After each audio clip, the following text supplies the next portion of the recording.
like you. Be strong to hold the powers of the sun.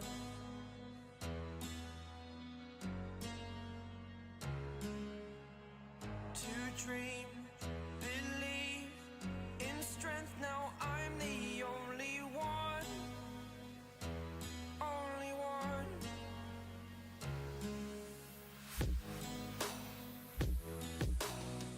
I was an ordinary boy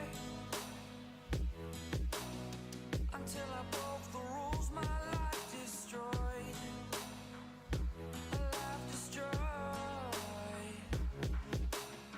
Until I walk awake, scream my mind, I shout, the ground shakes. How much can I take? My mind will break. Will it break? Can I take? Can I be your superhero? Superhero.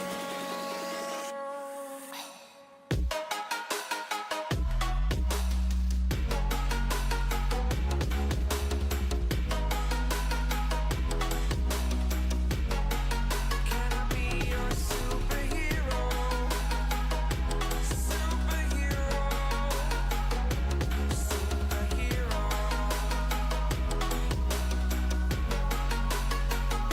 Superhero.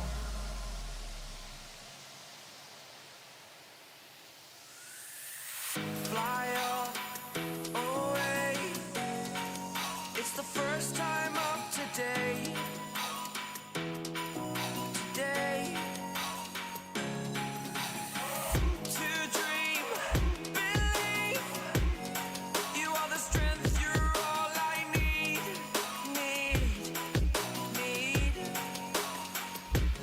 Oh, gonna give it a shot. Only one of me to shield you all from the enemy.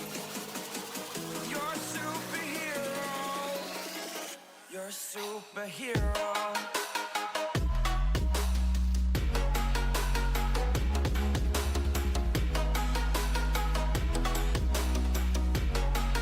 Can I be your superhero? Superhero. Superhero. Superhero. Can I be your superhero?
special presentation.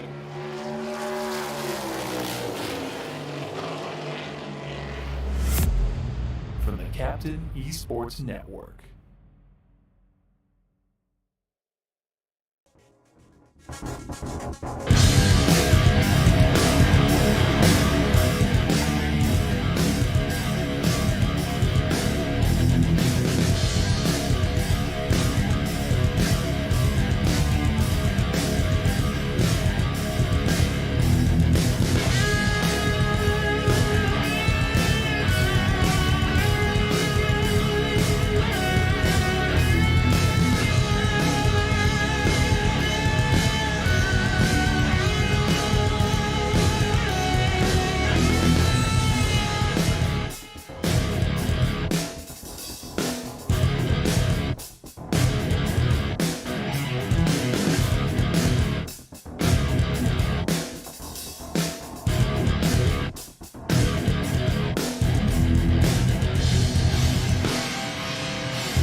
From Homestead-Miami Speedway, we welcome you in to Championship Night for the GLSR and the Downrange Transport Xfinity Series, or the Premier Series as it's known as here in GLSRs. We get ready to go racing for 250 miles and crown a champion in season number 2 of the Premier Series. 4 drivers tonight will race for a championship. Jason Dalton, Sam Fontaine, Alex Brison, who is not on track anymore, and Stephen Miles. Those 4 drivers with a chance to make history tonight.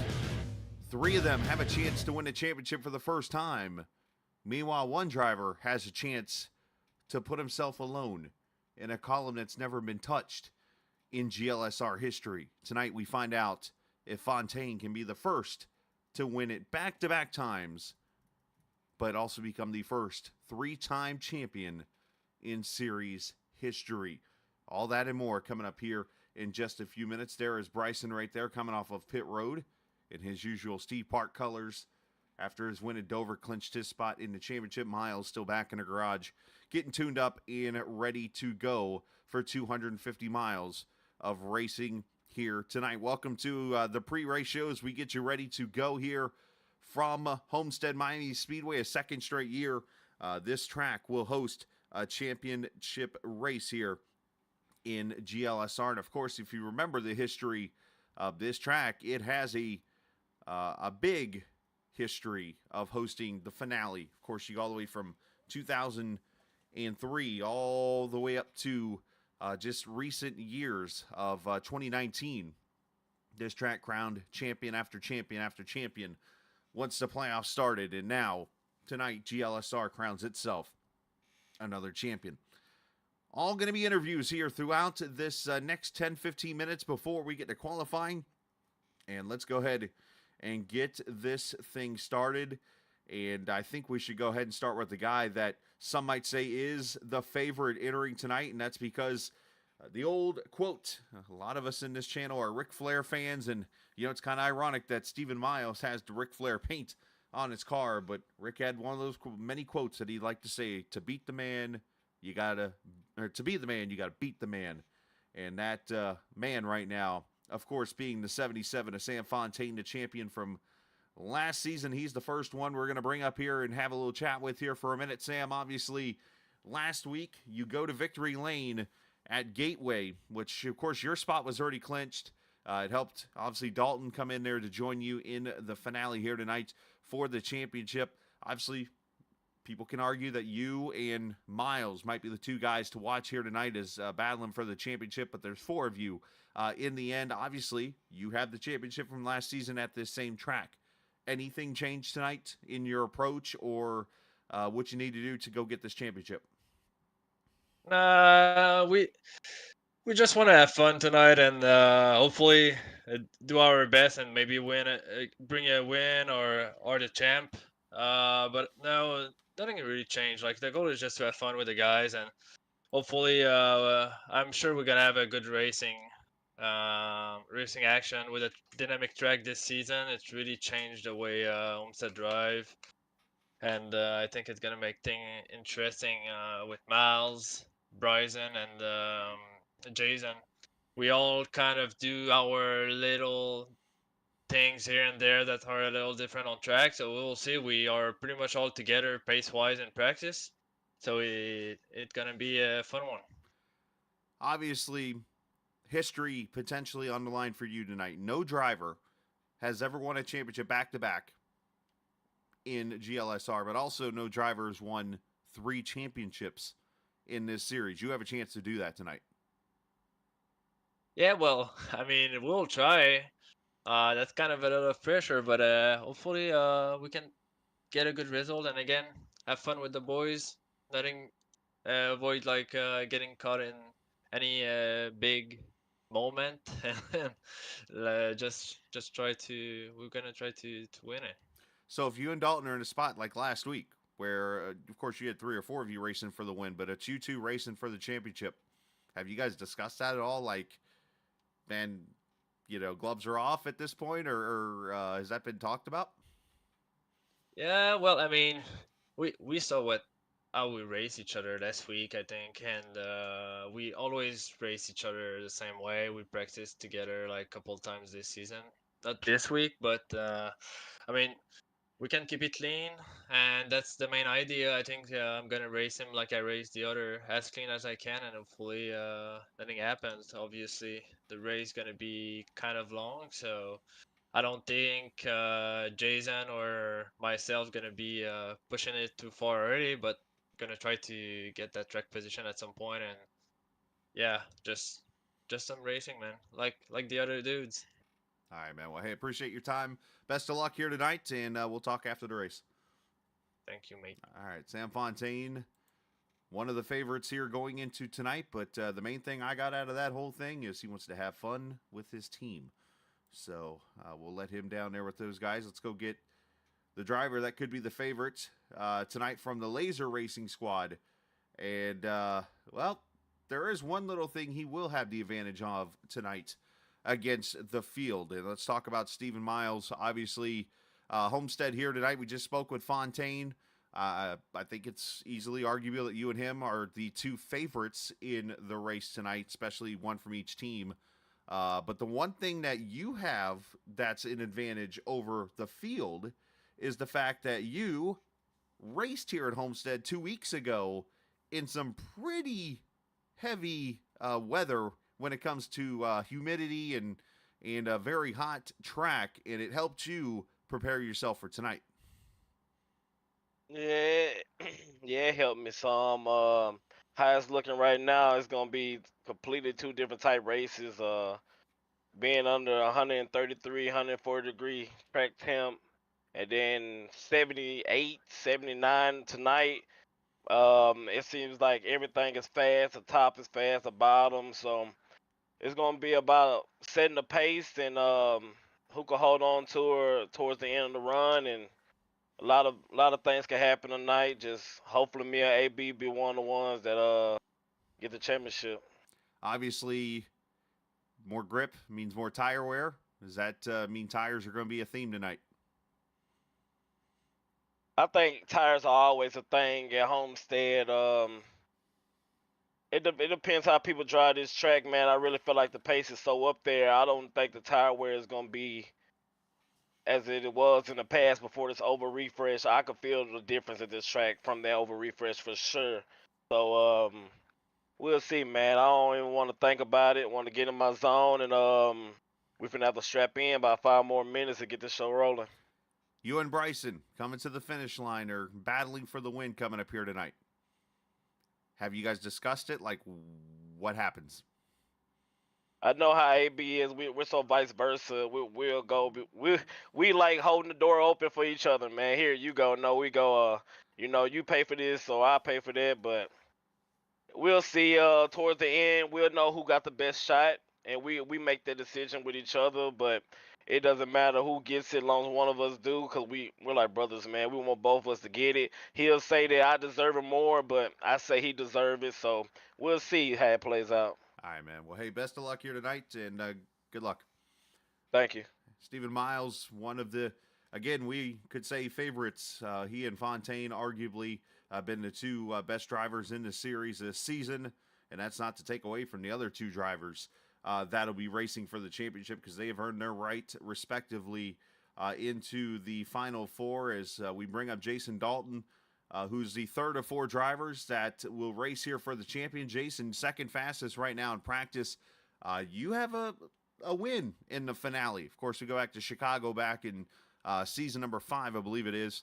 But obviously, this is a whole different subject now because now you get to race for a championship. You have a teammate plus 2 from another team that you get to fight with. I know Sam said it's all about having fun with the team tonight. Are you in the same feeling? Absolutely, man. I'm happy to be here to make the Final Four after a few races there that I had. To pull it together there in the last 2 or 3 to be able to get in here, I'm just, same attitude I had even when I got beat there at Dover, man. I just want to have fun and no pressure and just go out and race. Well, you talked about Dover, and I mean, you're coming into a race here tonight where you have actually finished second 2 straight races. So you've been right up there at the front and ready to compete for this win. What is the one thing you need to do different to go to victory lane? I don't know. I mean, I felt like I probably should have won Dover with a little different entry and exit into 4 there. And, I actually had a really good run at Texas and got the speeding penalty there on pit road. I felt like I was top 3 there. I mean, I don't know. I mean, manage, especially here, just manage your tires, stay out of trouble, and hope you have a shot at the end. And that's about all you can do. Obviously, and I want to correct myself real quickly, you finished 3rd last week, so you still got 2 top 3s in the last 2 weeks. But I asked Fontaine, I asked Miles, and I'll ask you the same thing. You and Fontaine coming to the line. How we work in, how's this work? I'm going to put him in the wall. It don't bother me. I mean, he's already won a couple, so I'm trying to get my first season championship. If it comes down to it, it'll be like Russ Wheeler putting Cold Trickle up into the wall, man. It won't bother me one bit.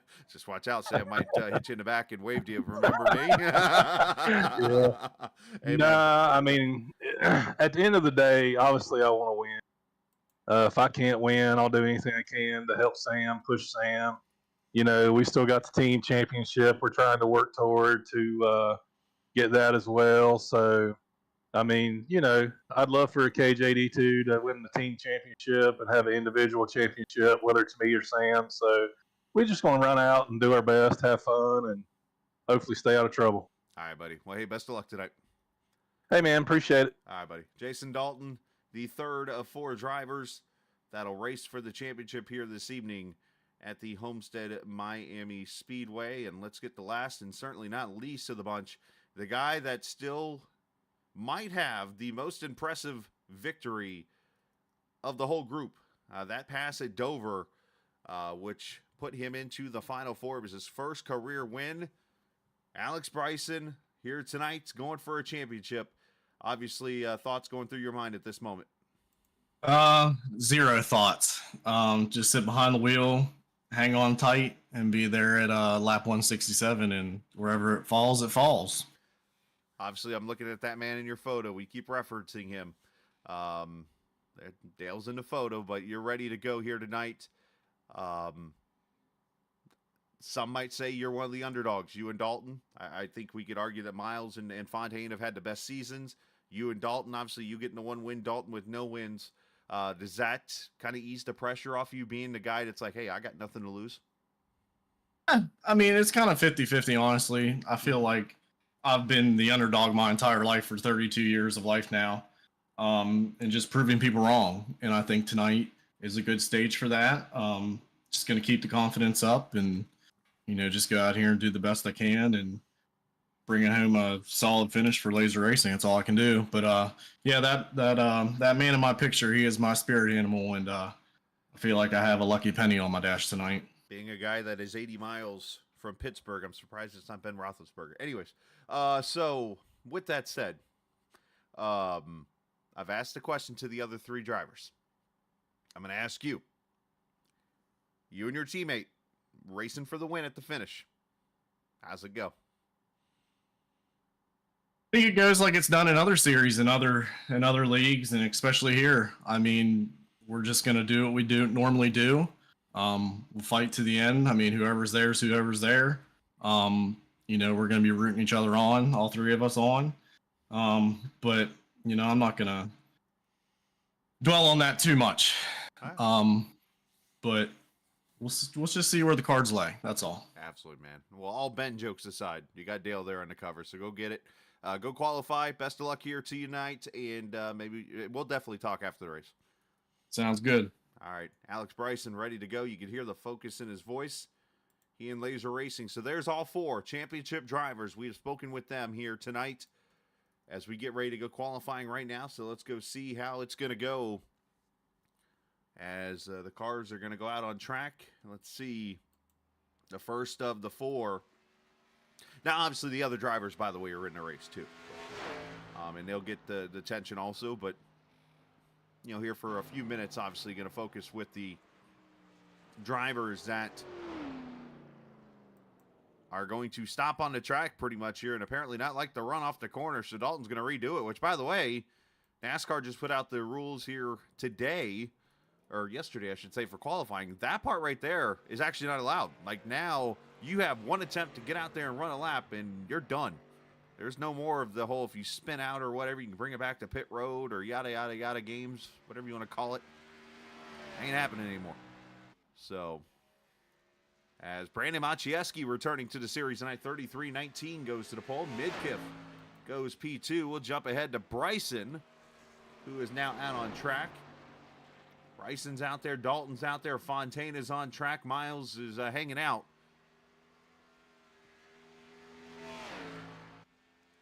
Fontaine bringing her off turn 3 and 4. He's purple right now, which is a good thing. Peachin 33 flat. Fontaine 32.7. That's a good one. Let's see what Brison can do here. Strayer with a 6. Brison with a 9 for the first lap. Let's see if the second lap goes quicker.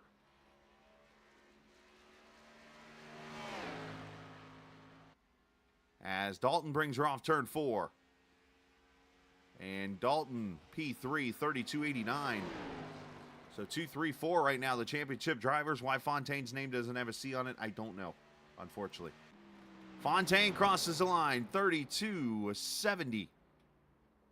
And still P2 behind Strayer, who some argue might be the guy to beat tonight on the track.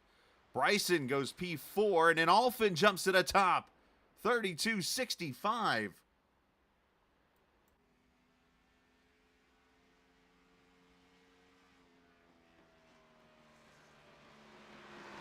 So Dalton is in now.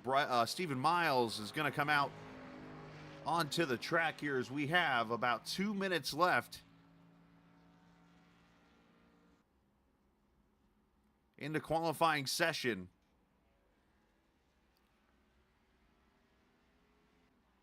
And we'll get to the anthem here in just a second, but we do want to see this lap here from Miles and see what he can do here. Alfin fastest in practice, so I'm not surprised he is up there.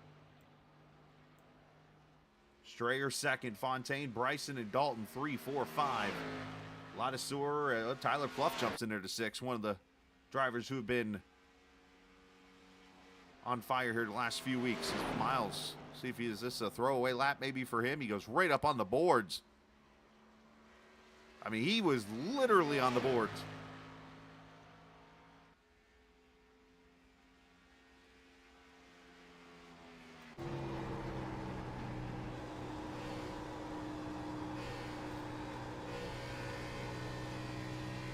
Well, you can hear, oh, he's goosing that thing, driving it on the right rear.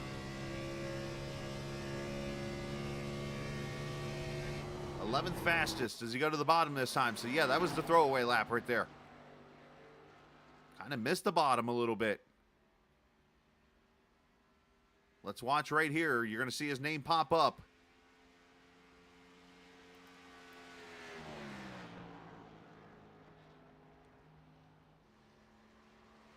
Oh, it's purple. A little tight off 4. Second, 32.67. So Alphen going to be on the pole. Miles second. But the best of the 4 that'll race for the championship. Let's step away and hear our national anthem.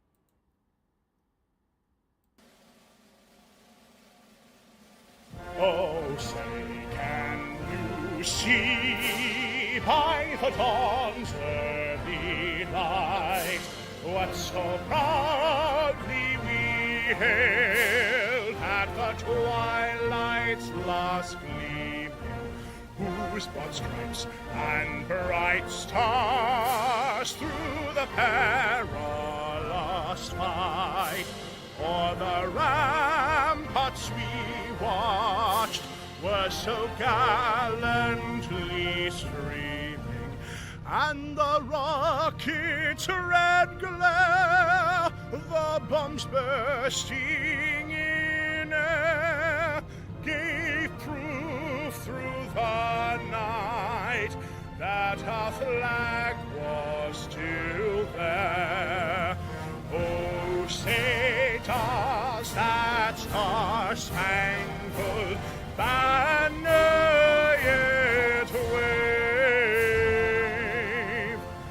o'er the land of the free and the home of the brave?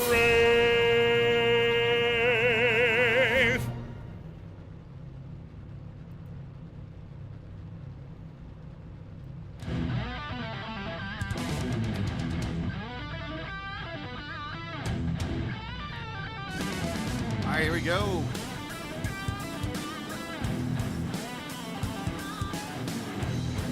As we get ready to crown ourselves a champion here tonight. I haven't quite had music now.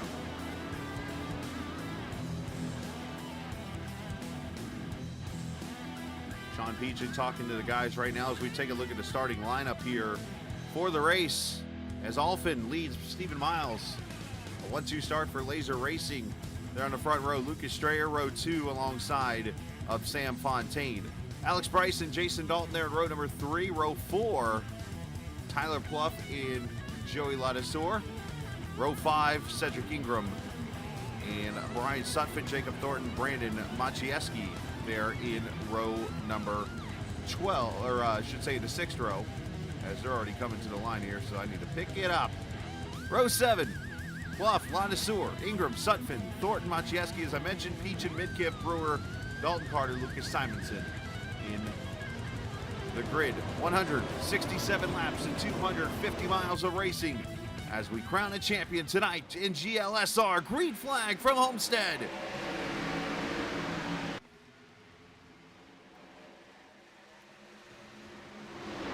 Our cameras tonight presented by TrackCams22.com. They're online on Facebook and on the iRacing forums at TrackCams22.com. Sean Peachin taking them 3 wide up the middle here.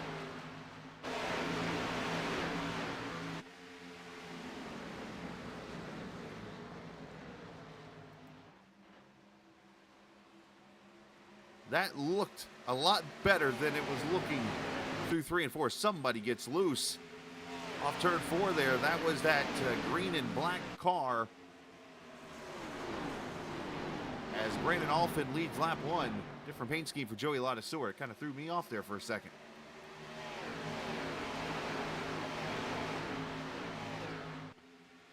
Then again, you'll see if I can get Fontaine's name updated. The C's next to the names of the drivers racing for the championship. The best finisher wins it all. We talked about it in the podcast that was released just a little bit ago. If you've had a chance to listen, I asked the drivers involved in the podcast. Hey, will it come down to the winner of this race being the champion? They didn't think so, because they knew Strayer, Alfin, and a couple others would be pretty fast. I, however, argue that yes, it will take one of these 4 drivers going to victory lane here tonight to win the championship.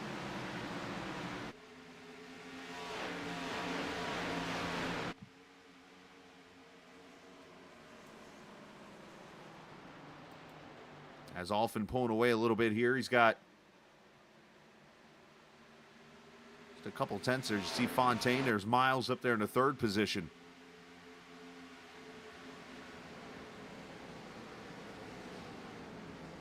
"17 cars taking the green flag here tonight." I have read that apparently Cam Ingram was having some issues with his wheel. I saw his cord had come undone from the actual plug. So hate to see that, man. Him being on track here these last few weeks has not happened, and I found out the reason actually earlier today. Everybody kind of single file right now. Long race, obviously 250 miles. It's the longest race of the season. Most of the races here in GLSR usually are at about 180 miles or so. So we're actually almost adding a quarter distance to a race here.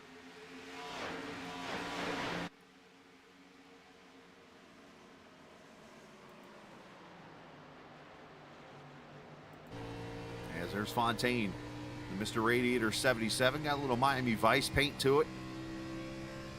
Looking back at Miles, there's Brison, you see poking his nose out. Lucas Strayer pretty much the only person separating out. 2nd, 3rd, 5th, and 6th. Of course, Strayer's been a part of a little bit of a battle, and I do not see Peyton Johnson in the race tonight. But Johnson and Strayer have had some words recently over some incidents that have happened as it's left some people kind of unhappy. Hate to say it, but it kind of escalated a little bit today with some others involved in the conversation, which I kind of found shocking. But one thing that is also shocking here, the car on the move, I don't know if he's got some deliveries to make or something, but this Pizza Hut car has been shot out of a cannon. Started 13th, and Sean Peachin already up to the 7th position here. He's up here pretty much running that top groove.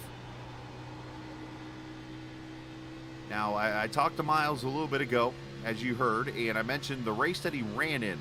That race, by the way, was Sim 500, of course, on Sunday.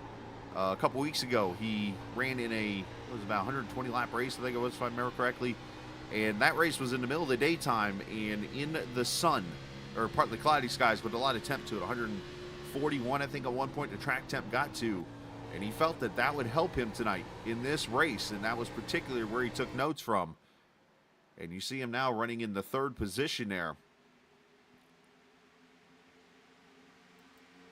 course, you see Alfin, who went to victory lane last night in the league race that was here on the Captain Esports Network. So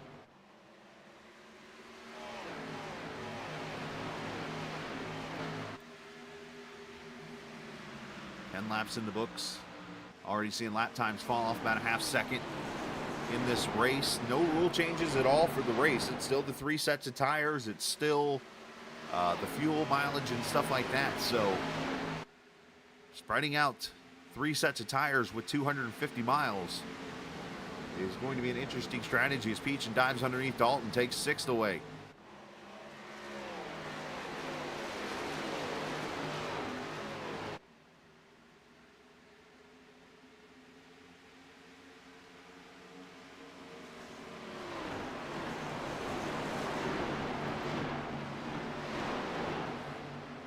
Laps, as mentioned in the books. You see the way this track runs from 18 degrees all the way up to 20. I know it was kind of discussed a little bit in chat today, and I even actually spoke my opinion a little bit in the chat about it. You know, some people want to see different tracks involved, not only as the finale, but as the just on the schedule. Some people feeling that maybe 1.5 miles are used too much, and maybe some other tracks. And of course, I came in with the analytical side of things. You know, of course, with the oval refresh, you know, you got tracks like Vegas, you got tracks like Kansas, you got Auto Club, as we saw recently in another league race, Michigan, tracks that either have progressive banking or a worn out surface, usually being the better races that you see. And Homestead is the only one that I didn't list on there, and that's only because the field, and I think it's because of the sweeping corners and how much you're out of the throttle and how much it's more finesse and speed, that you don't see the tight racing that you do at, say, Texas or Charlotte or Vegas or Kansas or Chicago or whatnot. So, but here so far, it seems pretty tight early as the top 9 cars all within about 2 seconds of each other here.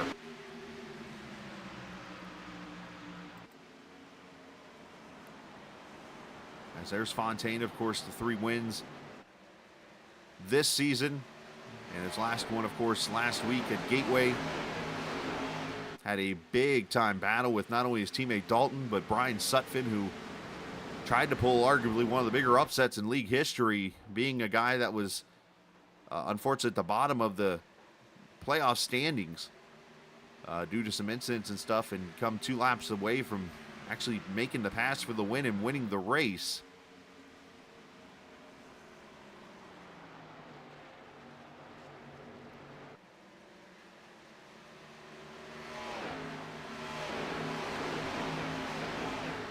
I remember Fontaine actually showing up here in the series back about season 4, maybe 3 or 4, somewhere in that range. And he had a lot to learn. I remember Sam obviously coming from a short track series, but obviously had the talents to drive a car. And he didn't come in here guns blazing winning races. It took him a little while, and he ended up winning on a lot of road courses. And then finally, those road course wins turned into oval wins, turned into championships, and now a chance to put himself all alone in a history book in GLSR here tonight. As Miles and Brison 3rd and 4th right now. Lucas Strayer battling with Peachin as he continues to roar up here through the field.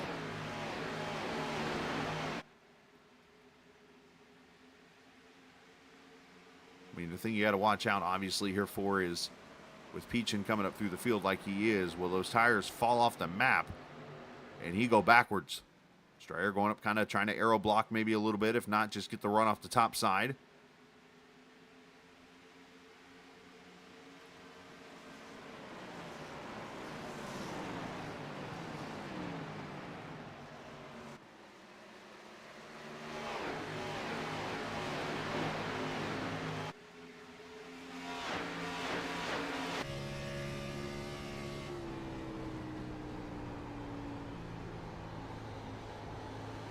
See already now starting to kind of move around on the track.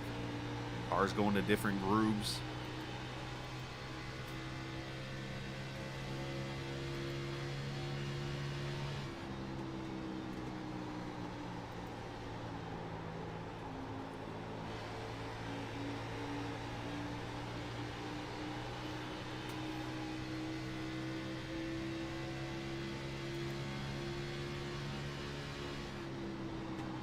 Go back here. A guy that got to join me as we ran the Daytona 24 with the Zanetti crew, or Jeremy Frere. Unfortunately, ran a 24-hour race before I could get his name right. But Jacob Thornton here, 13th position. Looking up there at Joey Landesor, who's up in front. Joey's been doing a lot of stuff here for this league, so big shout out to him for putting Mr. Radiator, of course, as a sponsor of tonight's race. Of course, sponsored the Dirt Race and a couple other places this season. As now we ride with Jason Dalton, and let me guess, yeah, there's Sean Peachin up there at the top side, as Dalton's actually going to go back by him now. So here's where you wonder, did Peachin's tires fall off a cliff?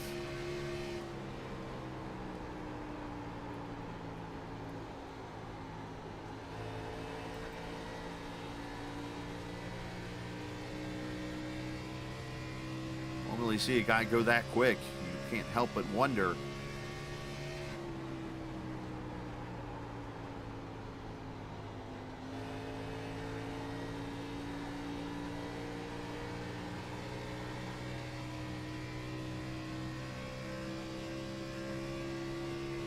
Dalton and those guys ran in the 24-hour race, by the way, themselves, the KJD2 guys, and I believe finished second in their split. Congratulations to them. I know, obviously, Miles and the Treehouse guys, those guys ran top 3 in their split, so congratulations to those guys. So a lot of road interaction in GLSR with the 24-hour race this weekend. And the podcast, of course, out. We discuss all that and more, and even an interesting idea with this series that came about with everybody in GLSR running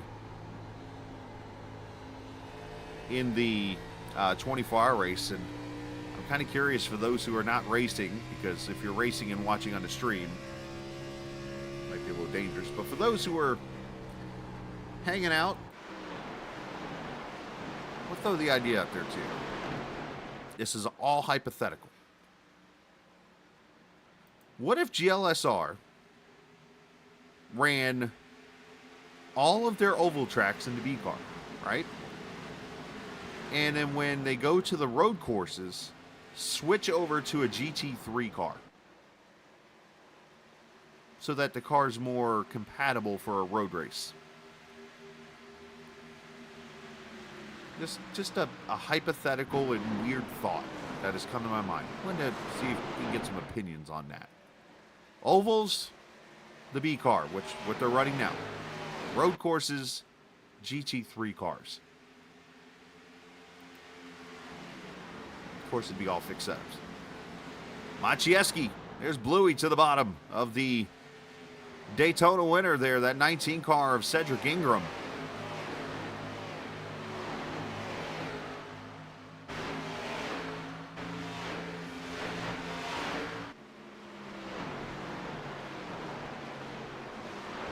Sutphin there behind him, as Maciejewski's going to make the pass there on the bottom side. Now going to put the pressure on Sutphin.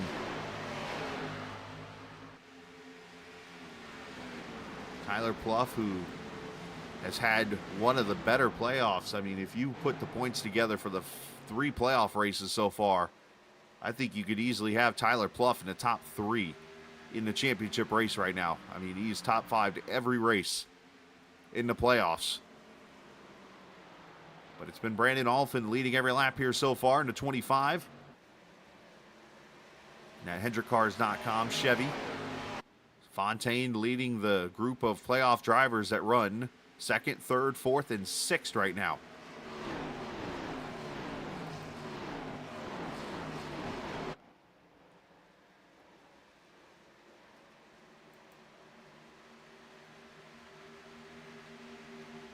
Maybe getting a little free there off the corner.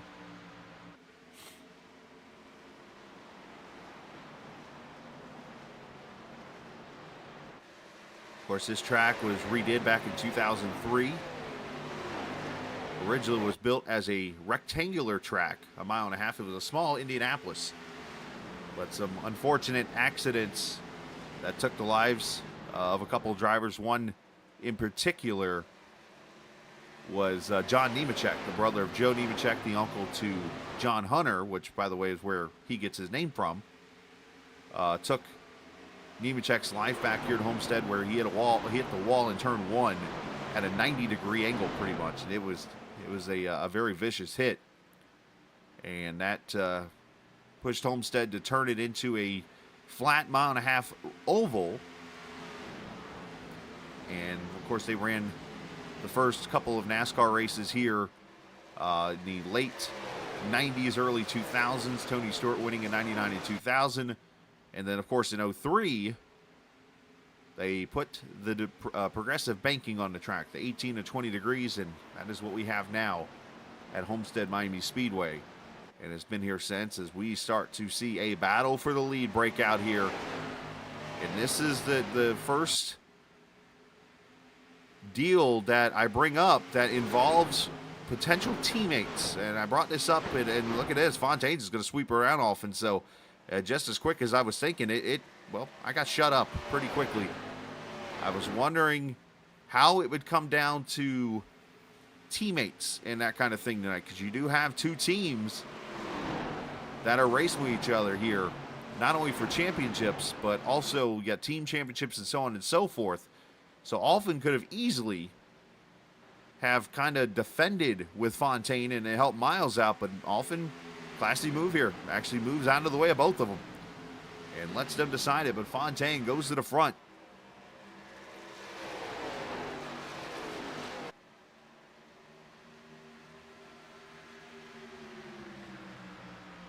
Miles there second, Brison about 1.3 seconds back of the lead.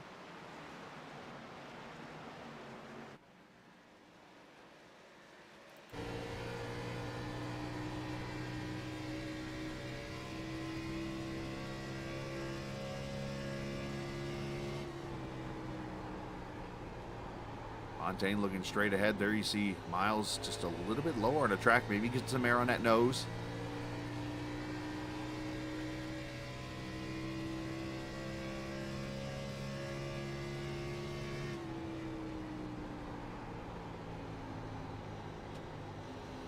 Of course, Fontaine and Miles right back to the bottom of the track there. Miles is one of those drivers that will keep himself on the bottom. It's almost like an art for him to just run the bottom, and he'll go up top when needed, basically.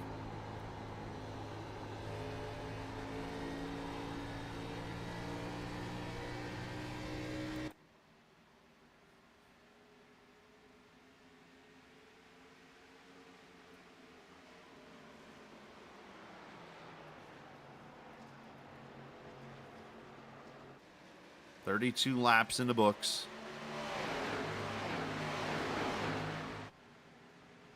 Just trying to do some strategy numbers in my head here. 167 laps with 3 sets of tires. If you wanted to do a stint of like 42 laps apiece, you risk not having a set of tires at the end unless you decide to go fuel only one of the stops. But you could do this race in 3 pit stops.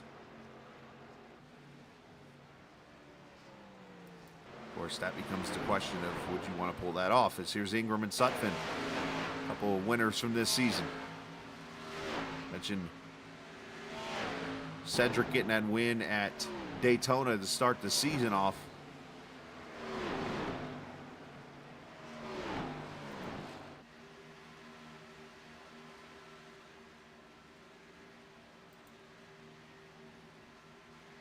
As for Brian Sutphin, of course, he got his win at Iowa earlier this season. Lucas Simonson making an unscheduled pit stop.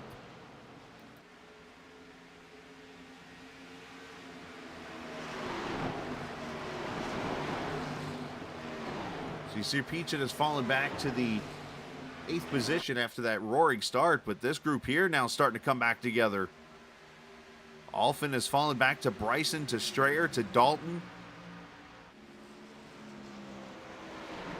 Of course, I've had a couple of discussions with some drivers in the series and talked a little bit about Alphen's move last week in Gateway. And last night, of course, in the league race he was in, kind of went different than his usual strategy where he'd maybe take a chance and do something different. And it took him to victory lane when he kind of just stayed on par and stayed with a, I guess, more of a simple strategy, if you will. But last week, I've said it before and I'll say it again, I felt like he kind of panicked. When he lost the lead, fell back to about 5th, 6th, 7th position and went to pit road. And it kind of threw everything off, especially when the caution came out when Peachin spun over in 1 and 2. But let's see how tonight goes. Does he keep it on that simple mode where he just runs it as far as he can go and in pit when maybe when the leader's doing so on and so forth? But Alphen going to lose 3rd to Alex Brison. And now Dalton looking to the low side of Lucas Strayer.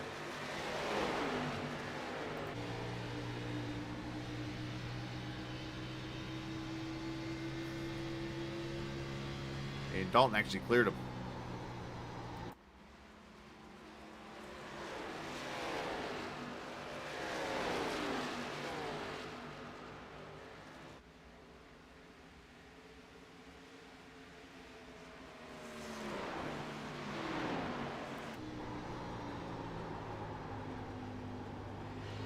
So Richard Midkiff has taken his 29 car behind the wall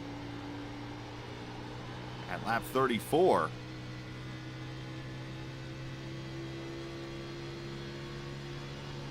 And Lucas Simonson, you might have seen him pass the leaders to unlap himself, is still one lap down right now in the 16th position.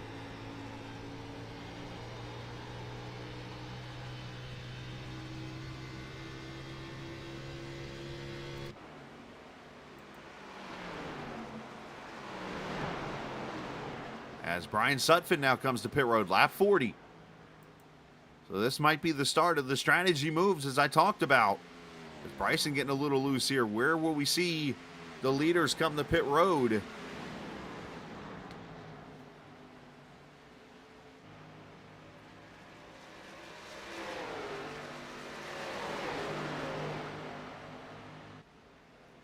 Up front, Miles with a little bit of a run. He took a peek.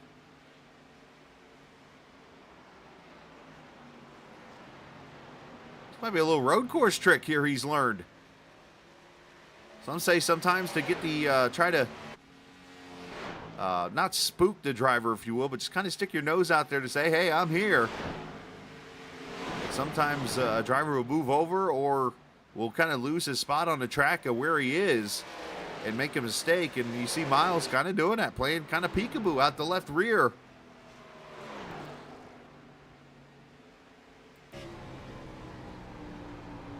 Sean Peachin on pit road in the 8th position. Watch Miles here. He gets a pretty good run off the corner, keeps it low.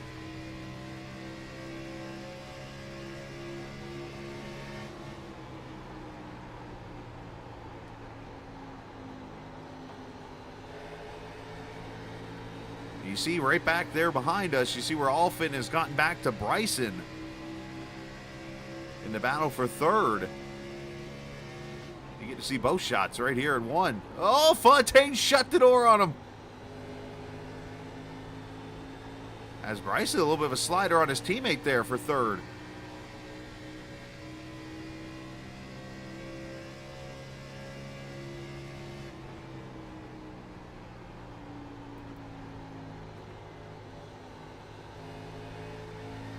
That blue car, by the way, back there, that's old Bluey. Brandon Montieski has climbed his way to 5th and saved some tires and is roaring up through the field.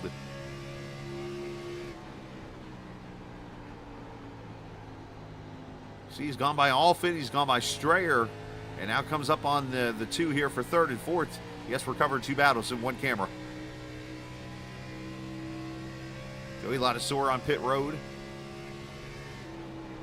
And this is right in the window now to split this race in 3. Now, I've always been a fan of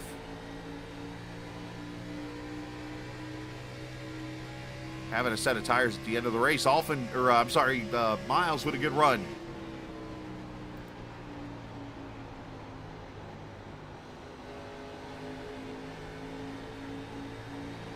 Is he going to slide? He got him. Miles to the front.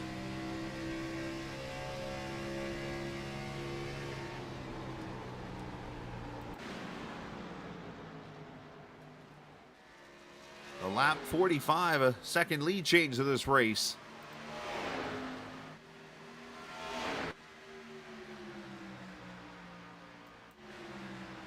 And like I said, the car that is coming up through the field here with the older tires is this guy right here. 93 of Brandon Bluey Montieski. Runs that paint scheme because his daughter loves Bluey, which has something in common with me. My daughter likes Bluey a lot. Matter of fact, I've already been asked to potentially dress up as Dad for Halloween one year. I guess you'll do anything for a kid, won't you? Let's put it like that. Brandon with the pass, and Brison wants it back. Crossover move.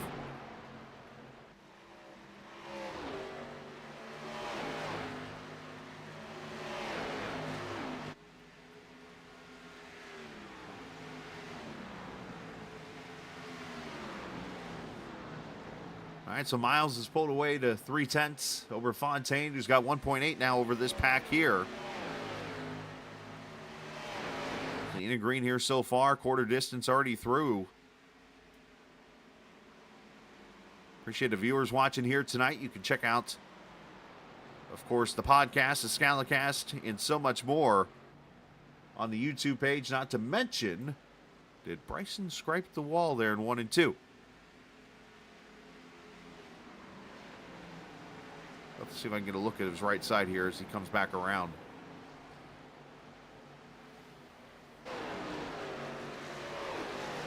No, he didn't. Okay. His car's clean. Obviously, you can review all the races from this season and more. They're on the YouTube page, of course, or of course, Facebook. If you're not a subscriber on Facebook or Twitter, you can, of course, go hit up the Captain Esports Network, Captain Esports Network, and you'll get access to either channel, even a TikTok page out there that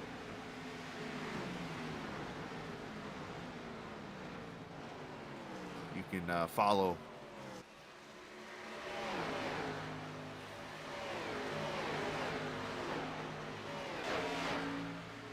All right, so 1, 2, 4, 5 now. The drivers of the playoffs of the championship 4. Only Brandon Maciejewski right now, who is arguably the fastest car at the track. Ran a 34.64 last time by. And let me separate that by saying the fastest car of those who have not pitted.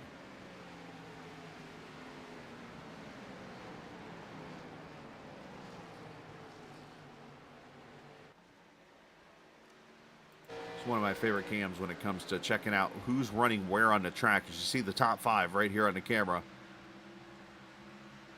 Now you see Miles at the bottom. You see Fontaine going up towards the wall. Maciejewski bottom, and pretty much these next 3 right on the bottom.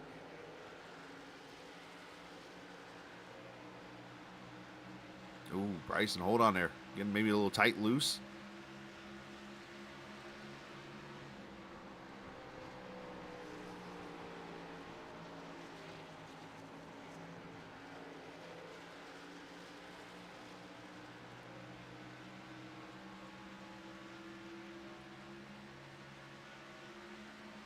Meanwhile, look at this. Fontaine all of a sudden has found something here.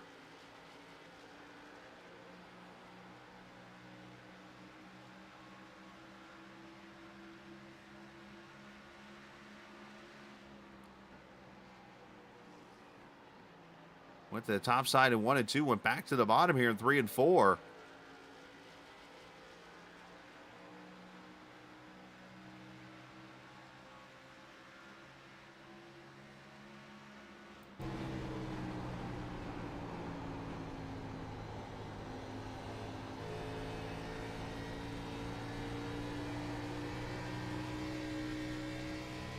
Cedric Ingram on pit road now at lap 53. Of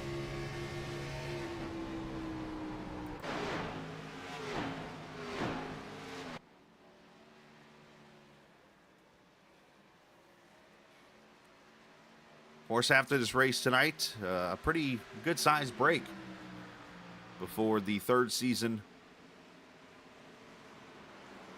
kicks off.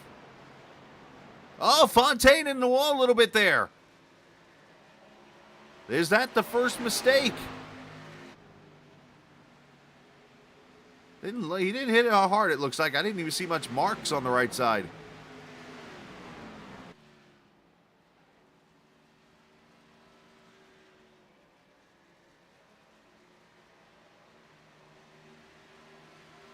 I don't see any scrape marks at all, really. You saw the scrapage though on the wall when he got up there.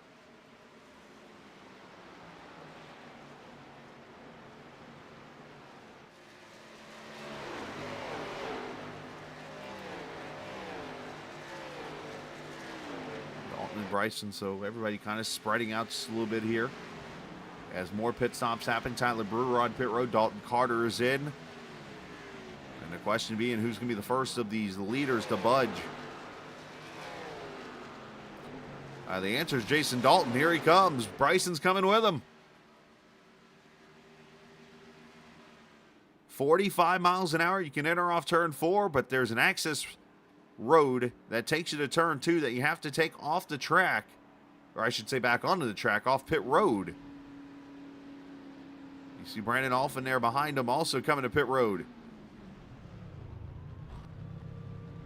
Everybody hitting their stalls correctly here. 4 tires and fuel.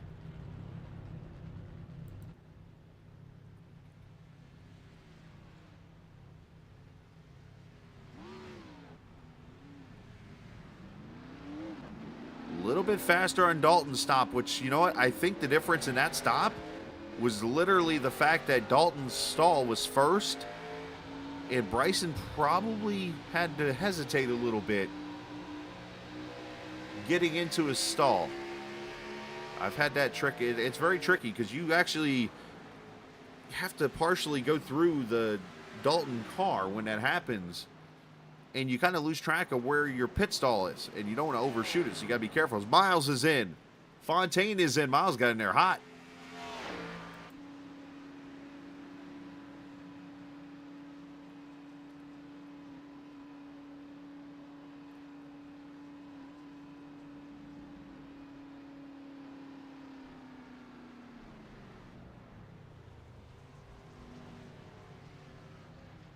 As right side tires going on for both Miles and Fontaine. Should be 4 in fuel here. And we'll see if that 1 lap difference, how much closer it brought the two. And caution is out. Caution waves for Tyler Brewer. We'll show you the replay here in a second. Tyler Brewer with issues. Oh my gosh. And Lucas Strayer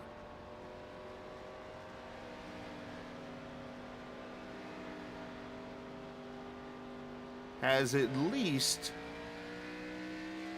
put half the field a lap down.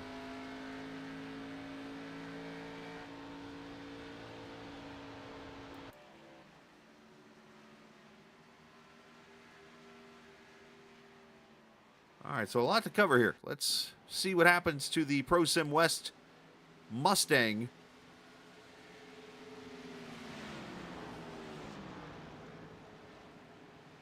Did he have an issue coming to pit road, maybe? No, he didn't. He comes up. Oh, we have seen this before. That looks like a wheel or a black screen or something issue. Is it too soon to say that's... Nah, I'm not even going there. Never mind.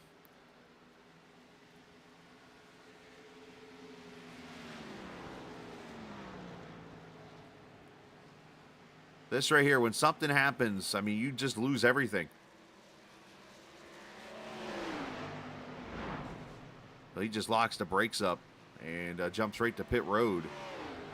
I wonder if he uses VR. Oh, Devin, you did it. Devin said it in chat. I covered. Hey, I didn't say it. Devin in chat saying the dog chewed the VR cord. A caution out for the first time. I'm waiting to see if somebody... All right, so let's go back, and I want to point this out.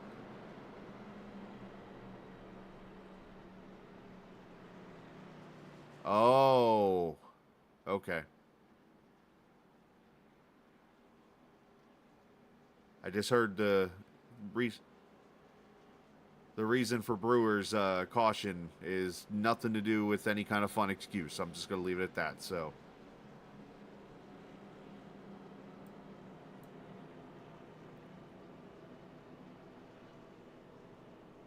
yeah, we're just going to leave it at that. The personal issue that I can understand.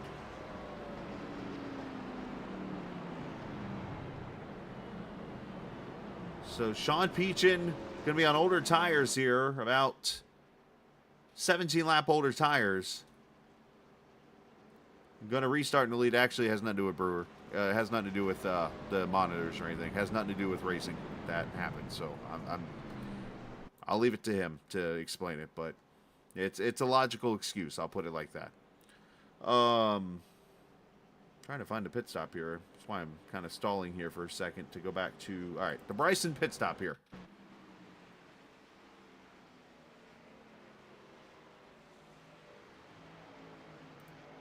All right, that was the exit. Let's go to the entrance. So look right here. So Dalton's coming in, and look, Brison right there for that split second loses track of his pit stall. And you wonder if that little bit right there hurt him time-wise.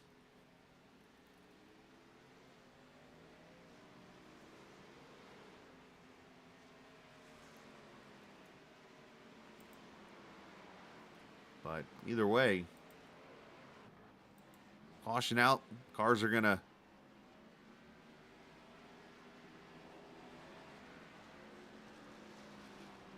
reset here. And how about this? The top four have pretty much flipped. Dalton and Brison are second and third. Miles and Fontaine are fourth and fifth. And it looks like Peachin's going to swap over to the top side here.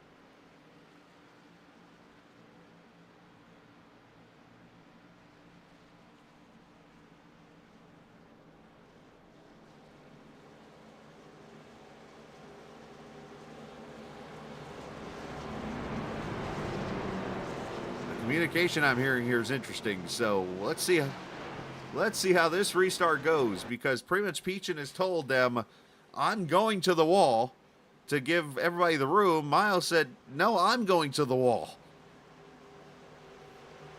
Somebody's going to the window, somebody's going to the wall, and you guys can finish the rest of the song.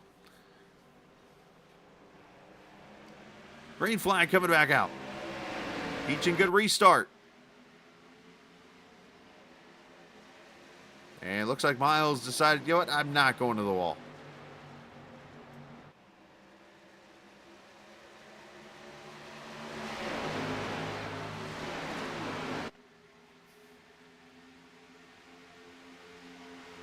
Sean holding on pretty good here so far, but going to likely lose the lead here in 3 and 4 as Dalton's going to go to the front.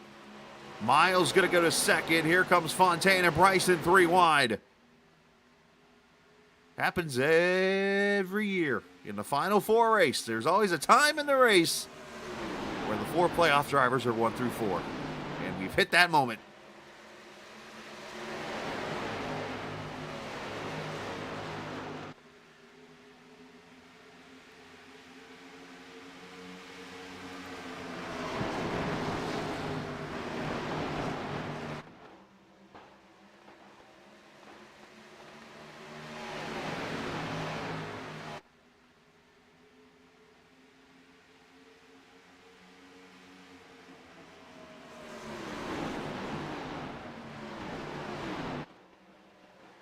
As up, caution back out. Caution, and I don't know where it's at.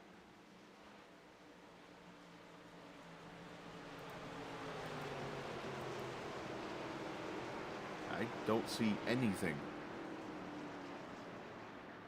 Oh, is it more Tyler Brewer issues? No, maybe not. I don't know what's going on here.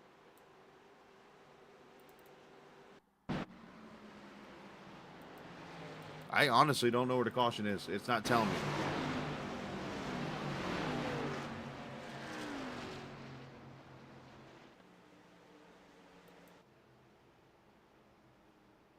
Oh.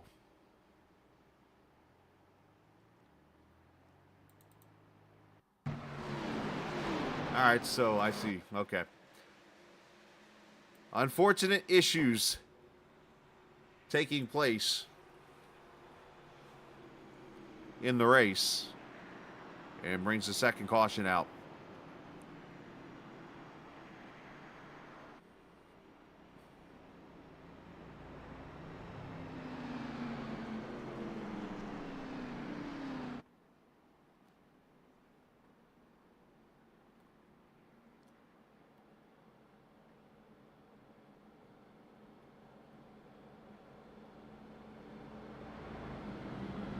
So right at the 100 lap to go mark.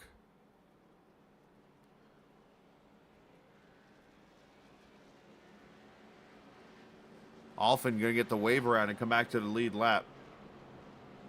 So basically, I'm not going into details, but I'm going to say this. Tyler Brewer is having some issues outside the track. So he is basically trying to take care of an issue and hit a button. So, yeah, that's all I'm going to leave it at. So leader's going to come to pit road here. Maybe.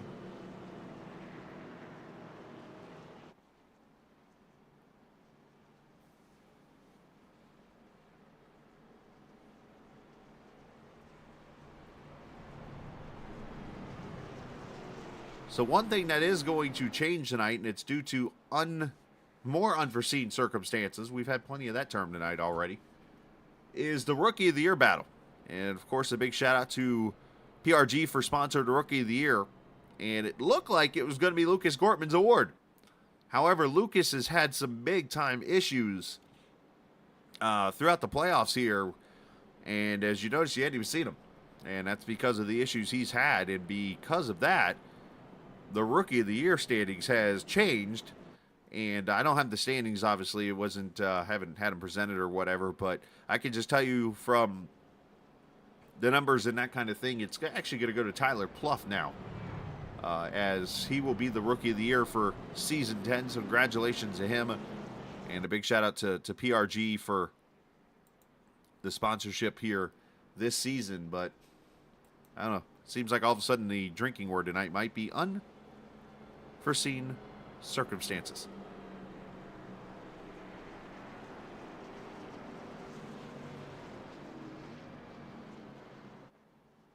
All right, let's not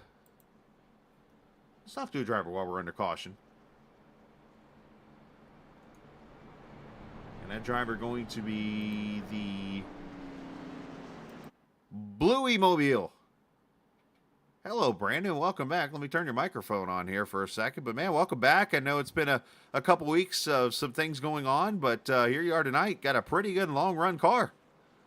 Yeah, we're just trying to keep all the tires underneath us. We got a little loose at the end of that run, but we were making up ground on the leaders. And a couple quick caution flags here, but hopefully we'll get back to some good racing and see what we can do for the leaders up front. Is there any particular groove that you've been finding to be faster than the other, or is it just kind of go find it? Right now I'm just kind of searching around. The bottom seemed to have a lot of grip, so I was running that a little bit, and then I found a little bit more speed in the middle. The top is kind of iffy because you can really lose the back end of the car up there, but it can definitely be fast if you're trying to line up a pass. So that's what we're kind of looking at, just kind of trying to keep the speed in it, find what's fast. Attaboy. Well, good to see you back on the track, my man, and best of luck here with 98 to go. Good to be back with you. Absolutely. Brandon Maciejewski, a name I did figure out how to say, but yet I can't say Jeremy Freire. There we go. So good Catch to you later, man. You too, buddy. Let's get him back to his team. As we come back to the green flag here at lap 69.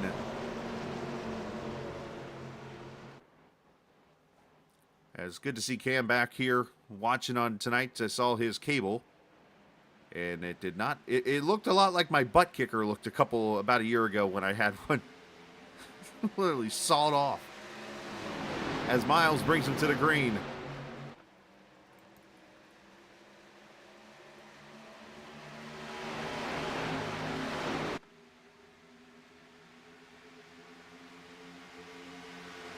So now we'll have to keep an eye on those who just took tires at that stop. Sean Peachin, Tyler Pluff, and Dalton Carter all came in for tires. Dalton, however, is a lap down. All right, for those who don't know the story, if you're seeing in comments on YouTube, the dog comments. Last night in a race, there was an incident involving a couple of people. I'm not going to mention names or anything. I'm just going to keep it generic. That was in another league. And basically, a driver was up front, leading the race pretty much, if I remember correctly. And another driver who was a lap down had a VR failure, according to reports. And the said driver who was leading got into the back of that other driver who had come off the wall. And in the aftermath of it all said that his dog chewed his VR cord. So there's the dog comments that you're going to see in chat here on YouTube from a few people. As Strayer, as you see, has cleared Brison for 4th. So now the top 3, those playoff drivers.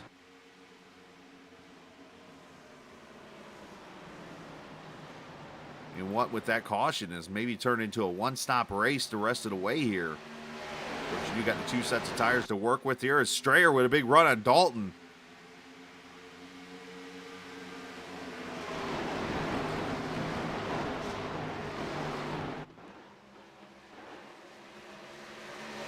So Joey Ladisor back there in the 23 car, been kind of hanging out. Kind of got that Monster Energy colors look to it. And at KJD2 number 23.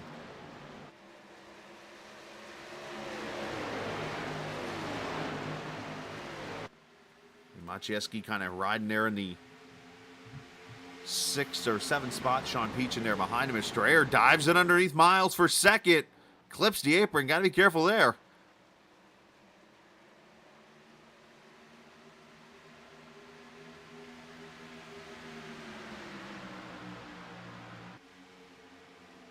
Still not even halfway yet. Got about 8 laps or so before the halfway point. And of course, usually there's a bonus point to the leader. That means nothing tonight. Bonus points and everything mean as much as points on whose line is it anyway.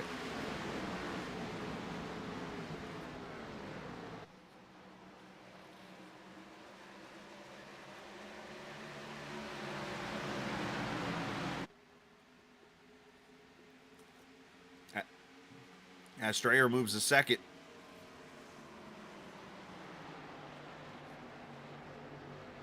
So the one thing I'm catching, just kind of evaluating here. Strayer, Peachin, the ace team, if you will, have good short run cars. They're out there just going. But then later on in the run, you see people like Maciejewski and mainly the 4 drivers kind of take over and move back to the front with the saved tires, if you will. As Ladisor coming into play now, takes the 5th position. He wants more. One advantage Joey might have over these other cars in this race. Joey Ladisor is a dirt driver. He drives on the dirt up there in Canada. And you look at the drivers that usually succeed here at Homestead. Kyle Larson. Tyler Reddick. Kyle Larson. Christopher Dean. Christopher Dean. I am all over the place right now. Christopher Bell. Dean did succeed here too, by the way. Just not in real racing. But those drivers all come from the dirt background.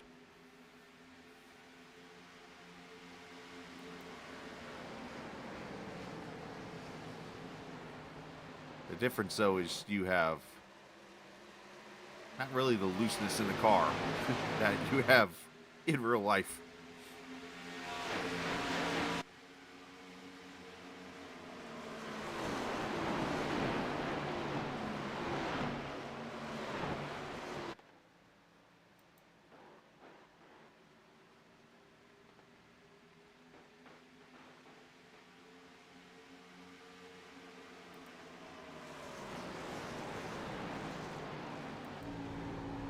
Ride with Ladisor now in the 23 car.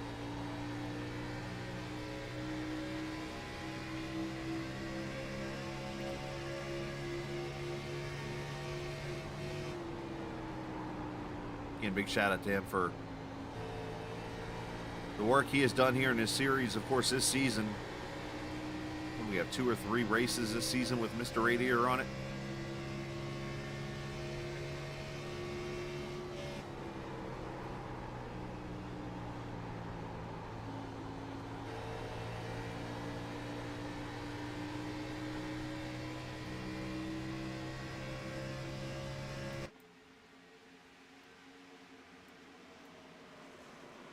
All right, so Fontaine leading Strayer, trying to make his move to get around this 77 car. Miles right there, Dalton also. Brison still trying to work his way around. the 23 car, and here comes Sean Peachin back into the play. And Peachin does have fresher tires than all of these cars. Coming from that caution here.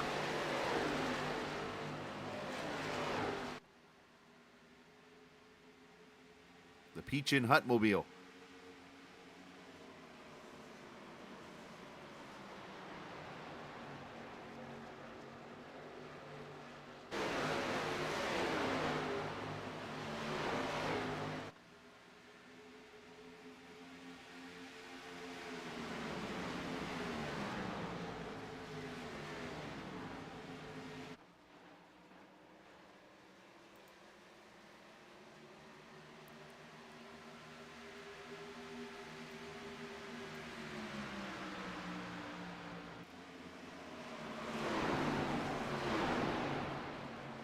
Up front, here comes Strayer, topside. Into the lead. Fontaine shuts the door on Miles.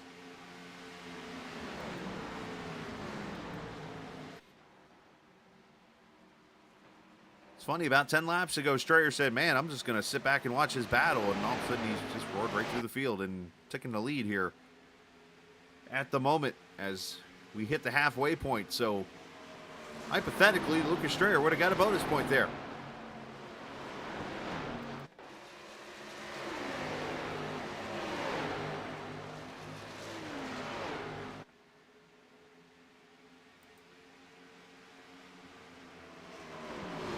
As Miles going to go to second.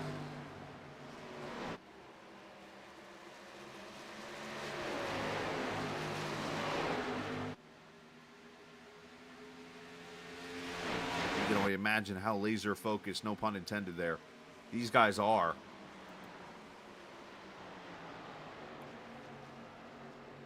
As you wonder if Brison might be eating his tires up just a little bit here. He's getting stuck behind a lot of sword. Now, Maciejewski's made a move, and now they're almost 3 wide down the back straightaway here into turn 3. Brison.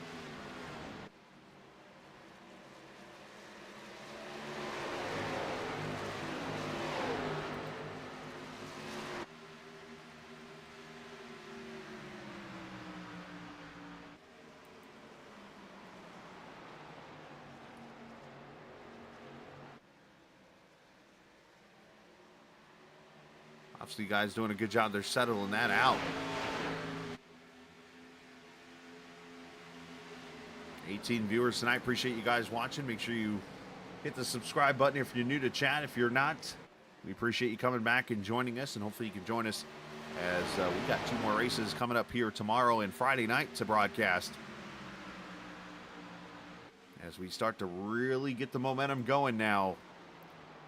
And soon it'll be, what, 5 out of 7 nights while the GLSR guys take a break. We'll be on Sunday, Monday, Tuesday, Thursday, Friday.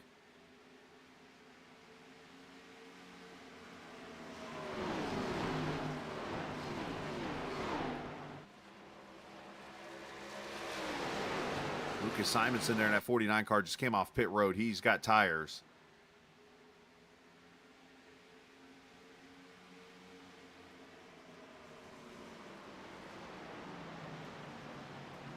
You see right there the tire difference. Look how he just kind of shoots through the center off. Probably going to get a run on Strayer here maybe, if he don't put himself in the wall doing it.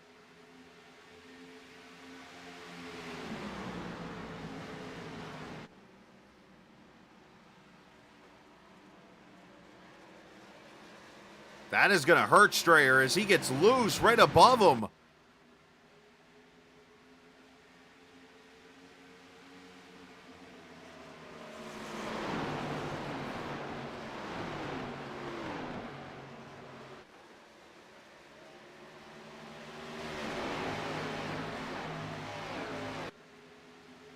Obviously, Strayer didn't mean to do that, but had that back end kind of get wobbly on him there on the top side above Strayer, and that kind of checked up the 41 and the 24 there a little bit here as they battle continuously here for the lead.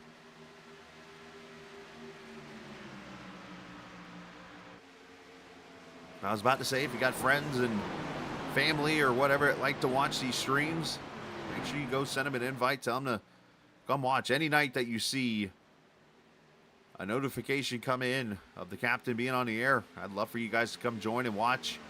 I know a lot of viewers that watch these streams are viewers that mainly are here to see friends or themselves, or I guess you can't watch. Well, I guess you can't watch yourself race. Some people do, or just people they know race. But hell, I throw the challenge out to you here this year. Come out and watch one of these other series, even if you don't know anybody, because you never know. A lot of these guys,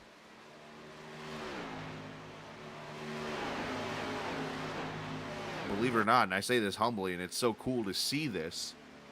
A lot of guys that you see racing in this series, the All-American Series on Friday night, a lot of the guys that you see racing in some of these series come from watching the other broadcast. You know,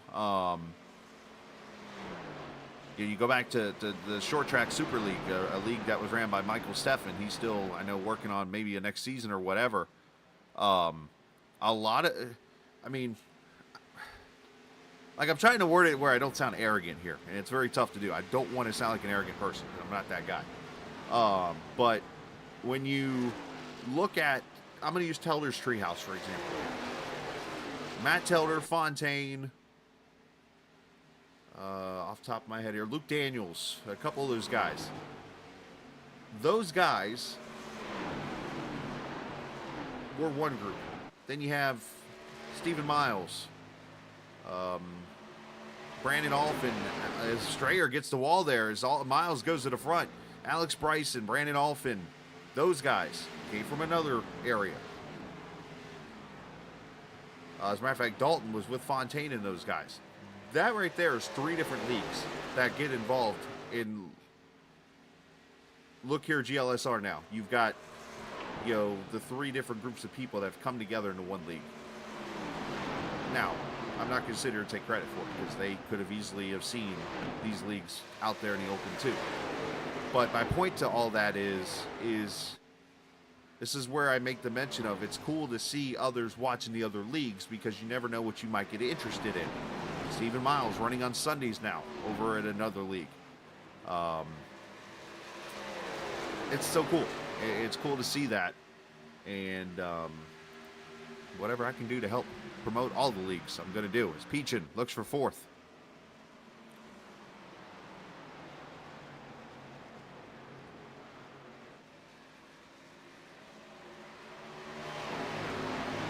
And we'll take it away from Dalton. So right now, Miles leading the race. Fontaine 2nd. Dalton 5th.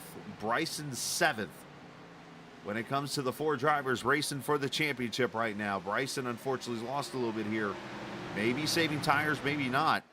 But we still got a little over 70 laps to go. 1 more pit stop to go. We've had 2 cautions.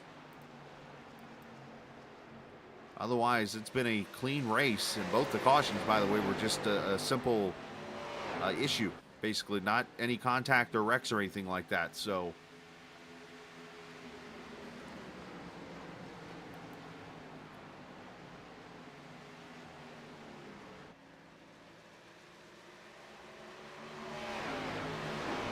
top, what, 7 or 8 cars right there? 6, 7 cars. Now, for those expecting Peachin to kind of fall off here like he did in that first run, he might not so much here. And that's because he does have the fresher tires from pitting at that last caution. And here he is up to the 3rd position now.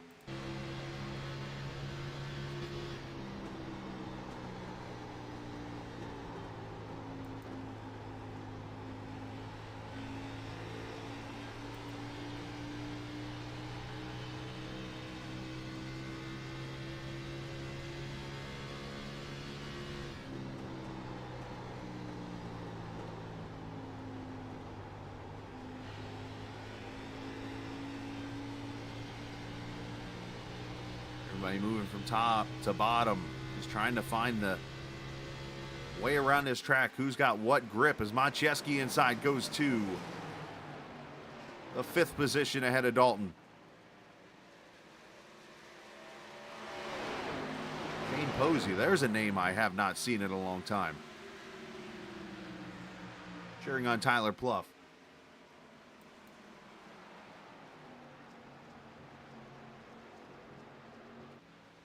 As up front, Fontaine putting the pressure back on the 24 car.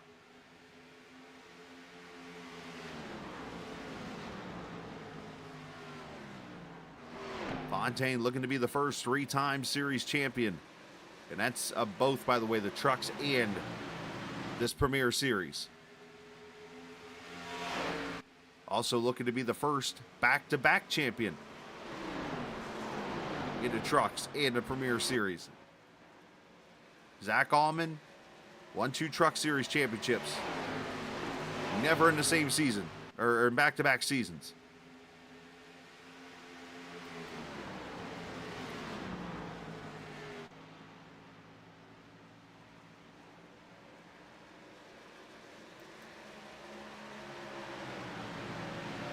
As Maciejewski inside of Strayer now for the 4th spot. Some might argue this 93 car might be the best car on the track when it comes to the long runs.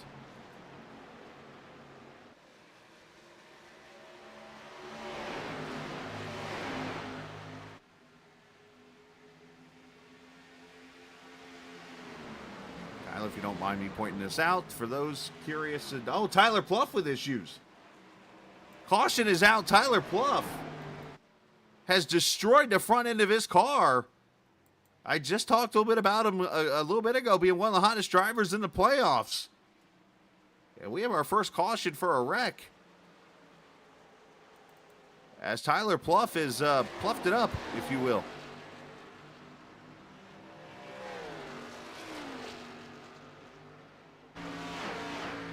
Oh, he lost it. Off turn 4. Hard into the inside. Oh, geez.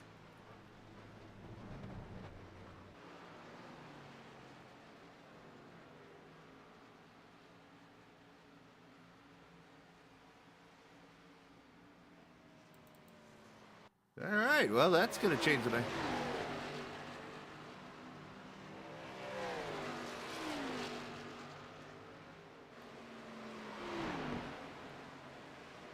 So here's the example, by the way. Let's discuss this here for a second. We've discussed this multiple times. How many times... You know what? Maybe that did it right there, actually. Lucas, yep, that was the caution. Okay. How many times have we discussed when you have a situation with the way the cautions are thrown by iRacing of the conservative or aggressive styles? I want to show you guys an example of that right here with this caution. I'm going to use Tyler as an example here. Sorry, Tyler. As cars on pit road. I was trying to get the pit road thing off. Race off, going to be won by Miles. I got too many buttons. There it is. Beechin stays out. Miles, Fontaine, Strayer, Dalton, Ladisor, Ingram, Brison, Maciejewski.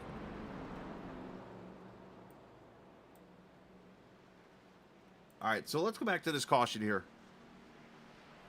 You go back to Vegas, you go back to, that's the one track I use for an example. Vegas is always aggressive when it comes to, or I should say conservative. I mean, you could be out in the middle of the track and a caution won't come out.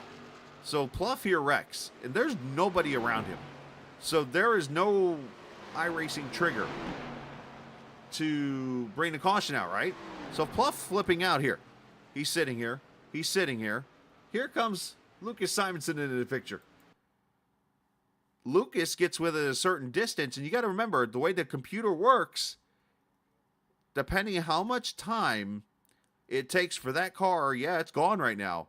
But for iRacing to register that there is a car gone now, and how fast Simonson's coming, triggered the caution. Watch right here. Bam! There's the flag. You see that? So it kind of goes back to the whole green, white checker deal, where sometimes you'll see the leader cross the line and then the caution flies. It's the same thing. Basically, it's just the timing of iRacing with where the cars are and so on and so forth. So sometimes it's easier to not think that because you're out there watching or in a race and you're like, why is this happening? Why is that happening? It's so easy because you're out there in a race. You're your mindset's not thinking logically like why this or that, but I want to show you guys tonight, while I got an opportunity, what is happening here. So again, I mentioned Simonson. Here he comes. And in this little time period between the time, I mean, Fluff's gone. But when you look at this view right here, obviously iRacing still has Pluff on the track. And there's the caution flag. Hope that makes sense what I just said.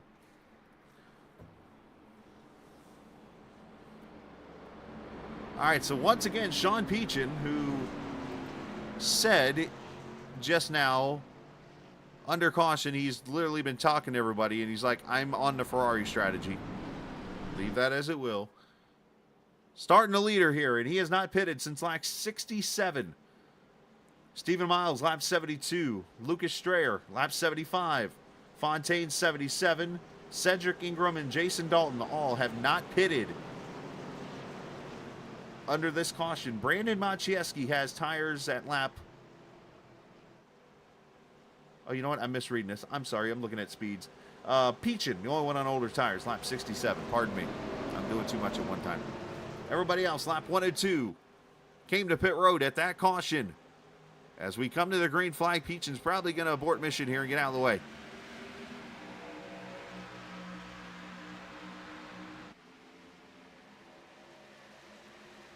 All right, one time for my peoples. All the viewers tonight, 25 strong. Appreciate everybody watching. Let's turn it up.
Miles and Fontaine battle side by side since the restart for the lead.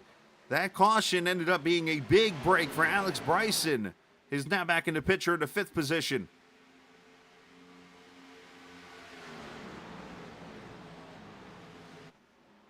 Miles might slide up in. No, Fontaine gets the run back center off here. Big shout out to Sammy Barnes, by the way, who was watching earlier for that graphic that Casey Carrington said, fancy.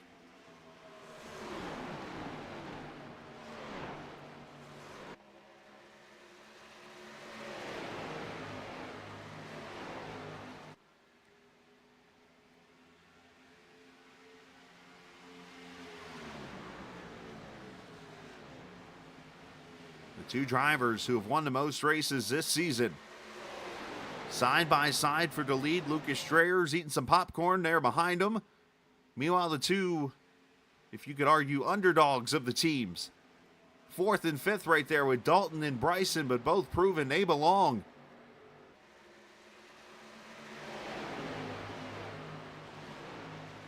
And how about the guy back there in 6th?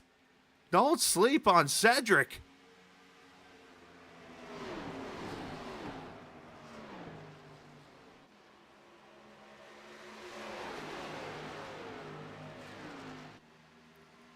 Now, these two got to be careful. Don't burn up your tires trying to take the lead here. Especially here, 55 laps to go. I mean, you might not be pitting the rest of this race. Yeah, I think that's another... As Fontaine finally clears for the lead here, I think that's something else we need to bring up here is, does this become a fuel mileage race? Add a whole nother element to this thing. Cedric, of course, the Daytona winner. Ingram, that is. Representing the 808s. Good to see him getting support from his teammate there, Mr. Diego. I do not know the amount of lead changes, Josh, who's asking for lead change amounts. The telemetry doesn't show me that stuff, unfortunately, my man. I do want to do this. I started doing this last night again. For those who would like to see the telemetry I see, and so on and so forth. I am going to post a link down here. It is a valid link, by the way, right there in the Restream link. Feel free to click on that, edit it however you'd like to, and enjoy the telemetry that I have.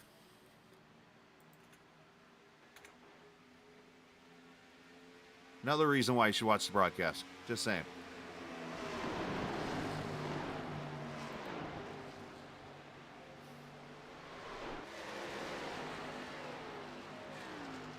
Jacob Thornton up to the 7th position, doing a pretty good job. Well, it depends on how many times they crossed the line when they were side by side there. I mean, if they were... I mean, yeah, you could easily have seen a boost of 5 or 6 lead changes right there in the last 10 laps. So, unfortunately, the couple of things that I've reached out to SDK about is lap leaders when it comes to the laps led by drivers, so I could see it, and 2 lead changes.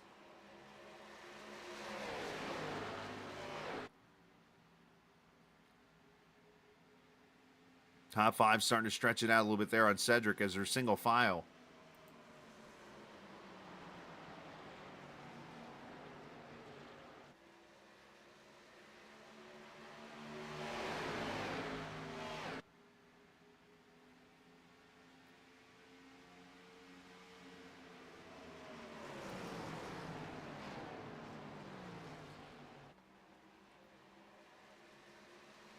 Cedric Ingram, then you see Jacob Thornton back here in the 7th position, and Maciejewski, Brandon Alphen back here in 9th, and he's leading a train of Dalton Carter, Lucas Simonson, and then Sean Peachin back there. Peachin, of course, on the older tires.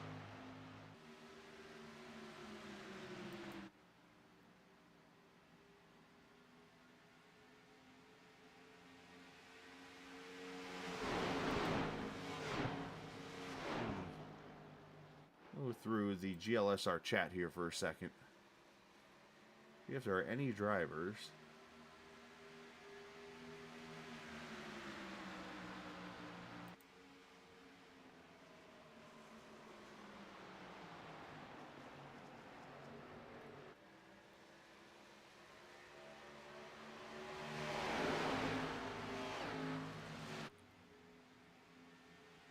Dalton looking to the bottom on Strayer.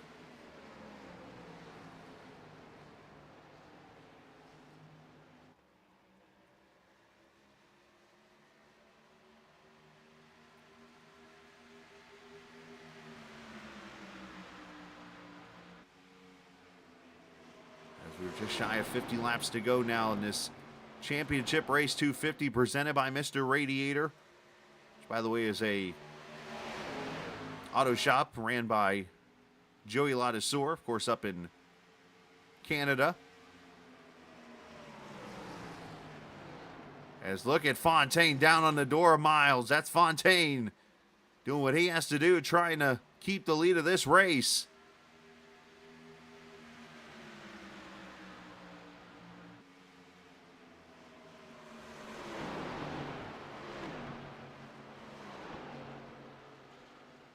Miles could slide up here. He got him off 2. Miles back to the front.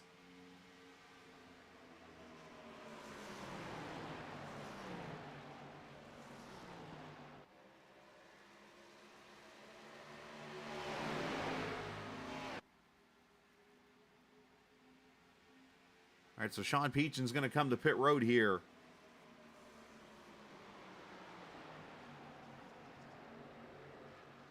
You know what? I am going to do something I've done this before, but never like this, and I think this is going to help tonight, and it's one of those rare things. As we watch Dalton drive the bottom of Strayer, while this goes on, I'm going to drag Jacob Thornton up here into the booth with me. And Jake, I apologize for doing this to you like this, but you're out there on your own on the track. I wanted to ask really quickly, can you give me a fuel mileage check? How much laps you got on fuel? Yeah, give me 1 sec. All right. I'm looking at 38 left, but I think everyone's planning on making it 30-30, so. So we still got one more stop coming. Yes, sir. That's good to know. That's all I needed to know. So thank you. I'll let you get back to your focusing there. I was like, man, I need to find somebody out on their own and see if I can get some fuel mileage check here. So Oh, yeah. appreciate it, man. All good. No worries, man. Thanks, buddy. Jacob Thornton giving me what he needed right there. So we are going to see one more stop likely. Or does somebody try to go the distance?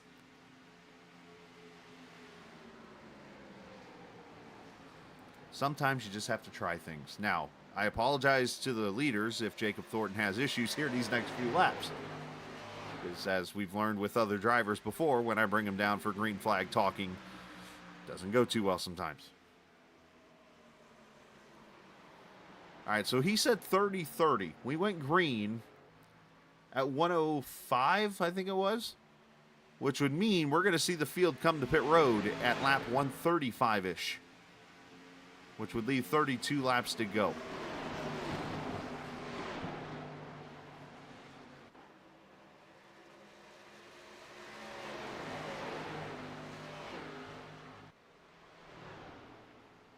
So, with that said, who am I watching potentially saving fuel here? Joey Latisour's out here on his own island. Could be this guy right here. Could be some of these guys back here. Dalton Carter, Brandon Alford. Of course, Peachin just came to pit road, so he's a lap down.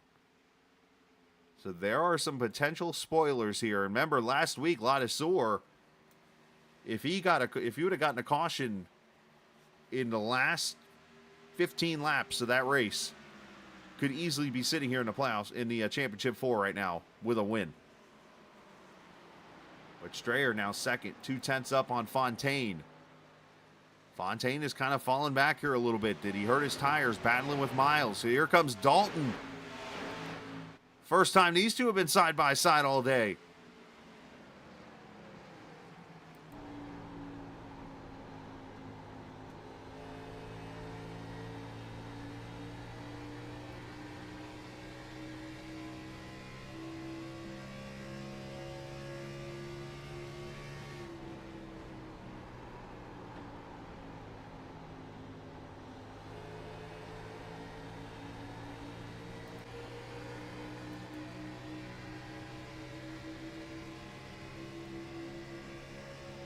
Where's Brison right there with him?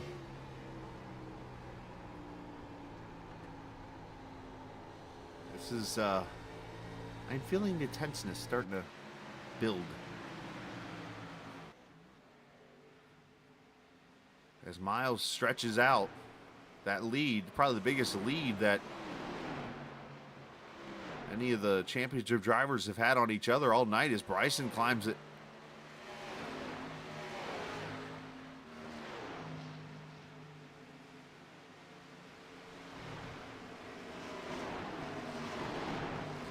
All right, so here's the interestingness here. There's that word. A lot of swords got caught really quickly here. He's 3 seconds off the pace. So here's another question now that just totally popped in my head. Did a lot of sword not take tires?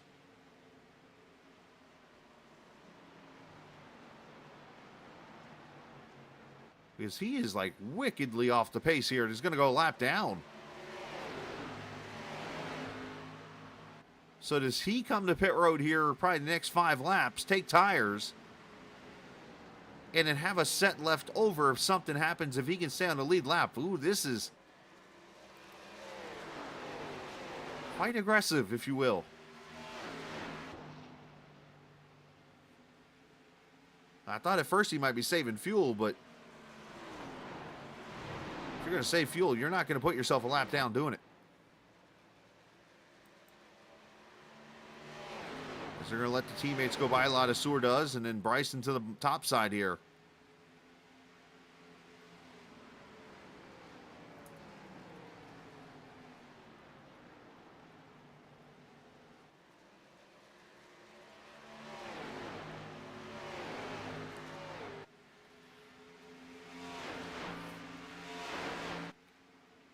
Just a reminder, episode 3 of the Scalicast is out. In case you have not seen who the guest is, he's not really a guest, but he's actually one of the main reasons I podcast now. Sammy B, who's here in chat, was on all show with Miles and Telder and I. Just like the old days where Sam and I used to host the old Here for the GLSR, which was a play on words of Here for the SR, or IR, or whatever. And episode 3 is out now on Spotify, over on the iHeartMedia, and it's also there in all of the Discords for whatever leagues you are in for you to download or check out. Sam has some interesting comments throughout the episode, by the way. He talks about the Madrid layout that apparently is going to be coming to F1. Of course, the day after they announced that whole plan to put that track into play. But he also talks about where NASCAR should run the Clash at. Outside of America. Let's just leave it at that. And I didn't even think about this, Barnes, if you're watching still. The stadium you chose is like 1.5 miles above sea level. I don't know if the cars will run well up there. Just gonna throw that out there. I didn't even think about that during the episode.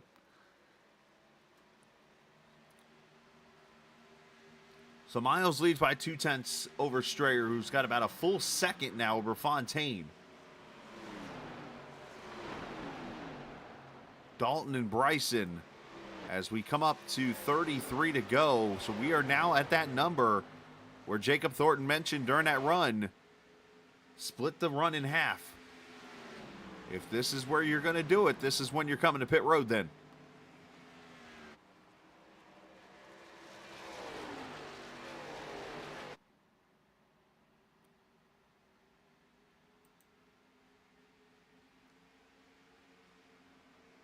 Kind of reminds me back to about 2000. Was it 2016 or 17? They came out with a new model tire on iRacing. See, the tire fall off used to be decent. And then about 2016 or 17, they came out with a new tire model that really put fall off in the tire. And that was back when this Homestead race was the full 400 miles in NIS. And, well, Jacob Thornton might have been telling us something about himself here, as he is on pit road now. And I remember when I'd run those NIS races back then, I would run about 30 laps in pit, and it literally seemed to be the way to go. And it's kind of ironic that here we come with 30 to go right now. Is that going to be the strategy that puts somebody in victory lane as the champion, or just potentially the winner of this race? As Dalton and Fontaine continue to battle for third here.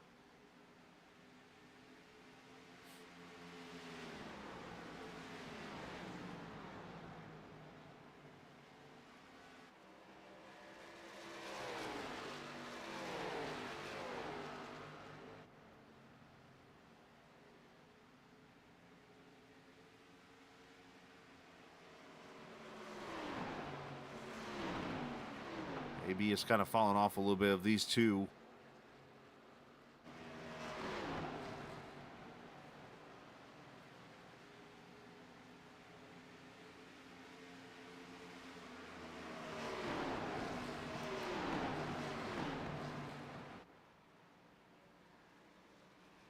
All right, so Strayer's going to be the first one to dive off. He'll come to pit road here, running second.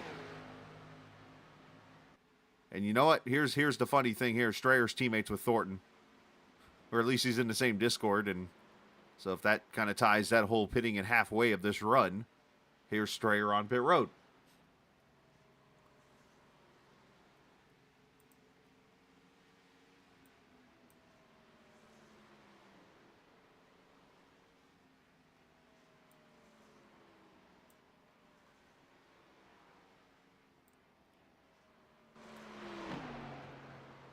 So 4 tires and fuel.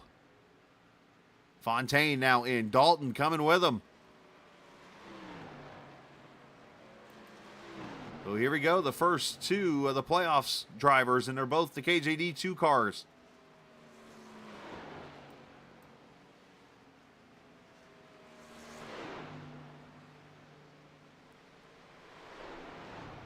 So do not be surprised if the laser cars do not appear on pit road here this time by. As a matter of fact, Miles coming in the background there. Brison coming right behind him.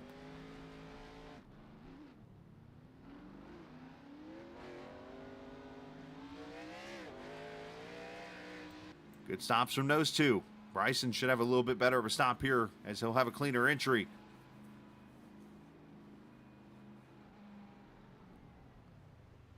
The money stop.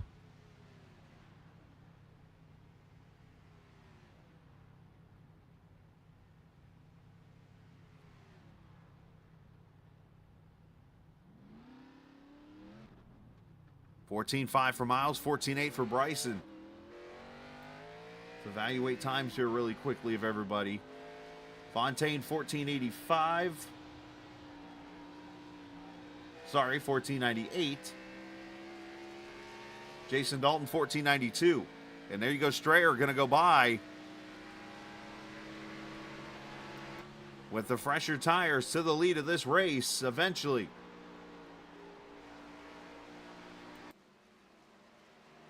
Right now, the leader is Brandon Maciejewski in that 93 car.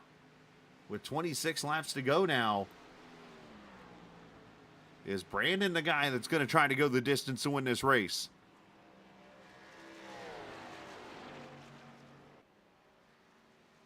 Brandon Alphin came in at 104. Is he going to try to go?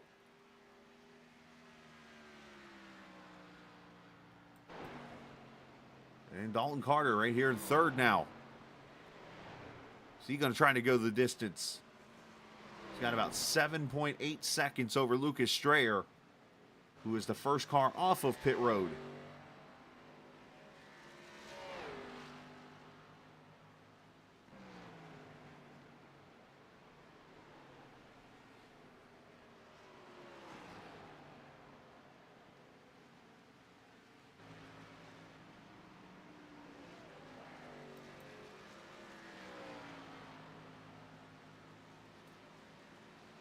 Let's take you through the field here real quickly and just show you what the situation is here.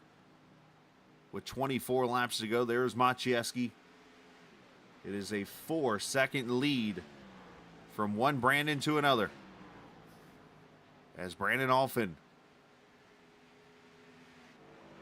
I mentioned, running P2. Dalton Carter, the 3 car, running third. He is 10 seconds back.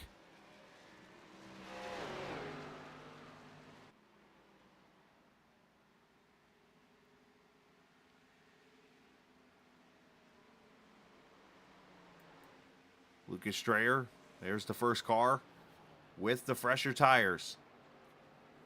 1.3 second lead over Stephen Miles.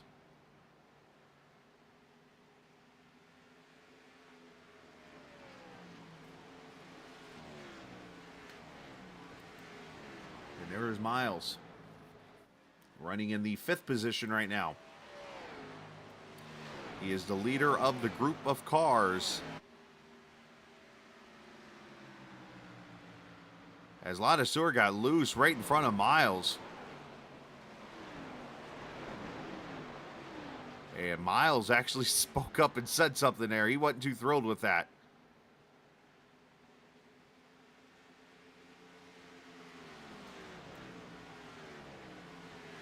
There's Fontaine running into 6th position, second, and now the playoff drivers. Of course, those watching in the stream are going to think, wait a minute, that's a KJD2 car. Of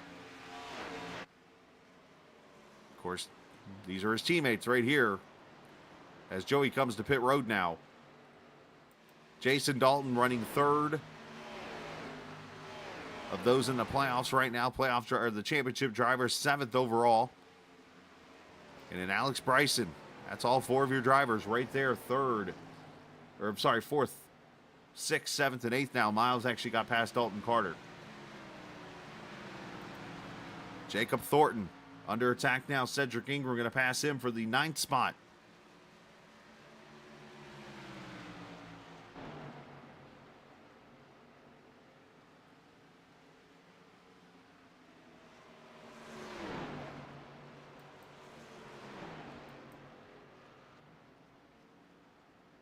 Sean Peach in 11th position.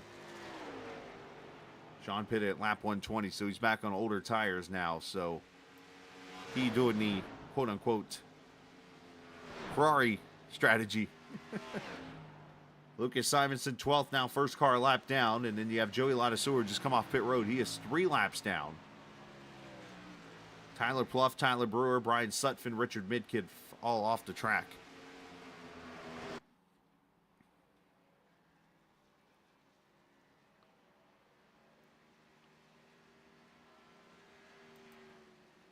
Strayer doing a good job of holding Miles off right now. How much discipline do you have to have here to save the tires even though you know you're far back? I mean, you can argue right now if Maciejewski or Alfin cannot make it the distance, this is your battle for the win.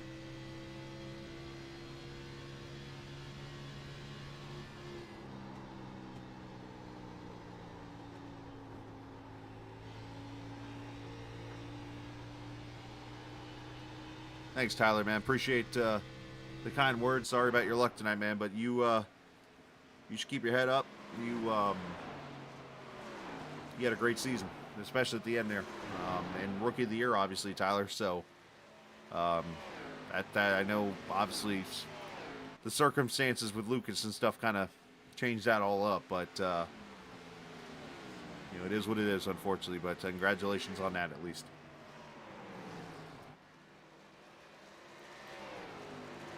Looky here. Brison starting to put the pressure on Dalton and Fontaine.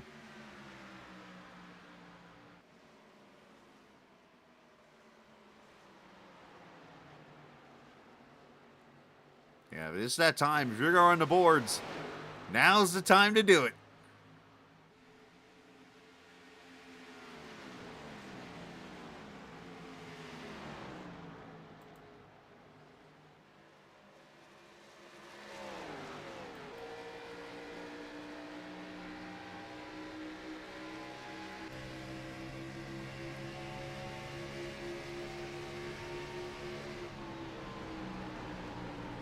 Brison looking top side here. Should mention that Strayer and Miles just passed Brandon Alfin for 2nd and 3rd. I know we're watching this battle right now. Just wanted to kind of keep that updated up front. Miles and Strayer did just pass Alfin for 2nd and 3rd. And they're about 3 seconds off the lead. 15, make that 14 laps to go now.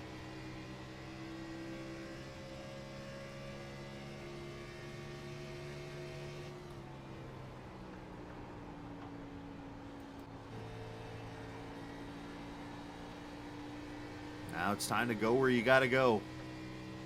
Training wheels are off. How bad do you want it?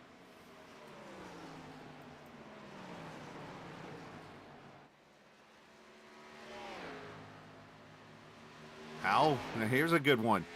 How hard does Alfin race Fontaine and these guys here? I mean, how much does he have to work with to race them hard? Of course, Alfin a laser teammate there. So, yeah, Fontaine goes by. Brison going to go by. And Dalton should clear him right here, as often lets him in line.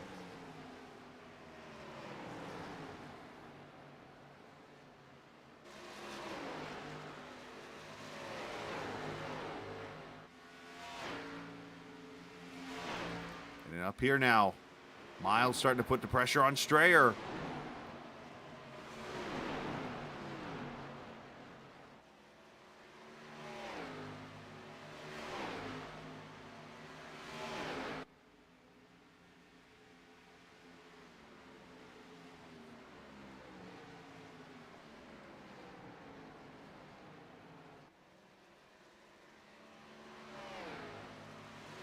And a pass for the lead with 12 laps to go, or at least I say the lead. It's for second technically right now. Well, what could be the lead of this race pending on Brandon's gas here. Does Bluey have enough in the tank?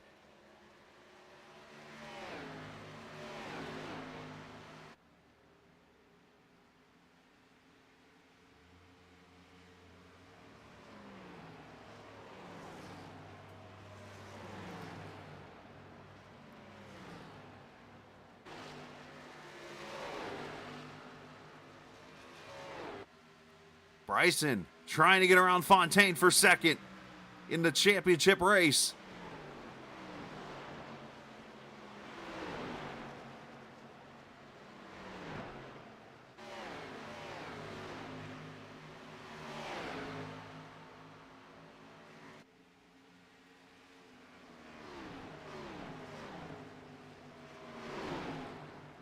Good stuff right here as they're all switching lanes, trying to find the right way around here.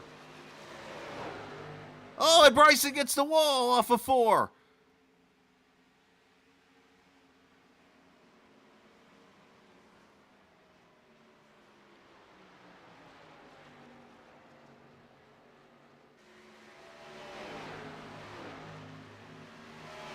This battle has allowed Miles to drive away.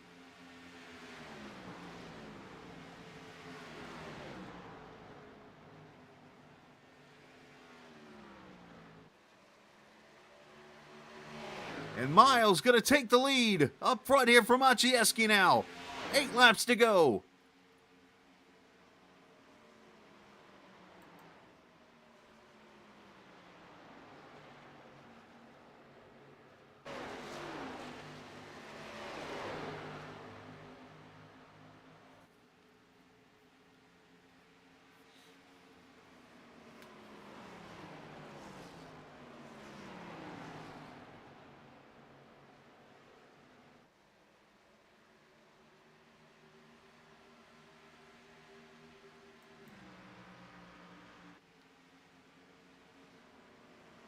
I mean, this is that part of the race when you're Miles.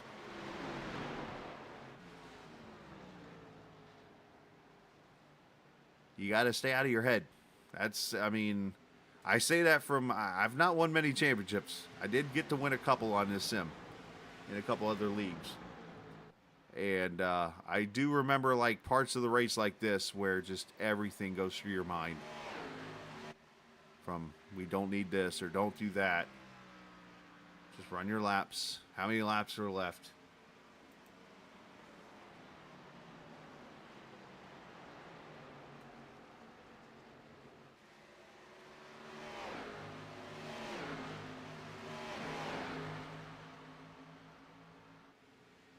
That time by, Miles faster than everybody.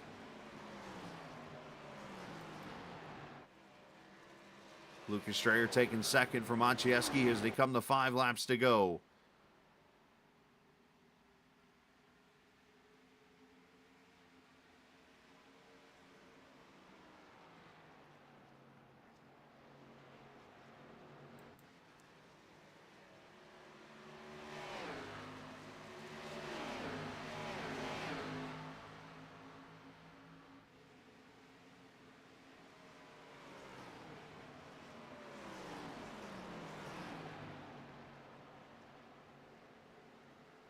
Dalton and Brison continue to put this battle on here for third as Fontaine slowly drives away there as Dalton goes to third. But Brison being the potential team player there in battling these guys to allow Miles to get away. He's got 2.7 seconds on Sam Fontaine as he will drive to 3 laps to go next time by.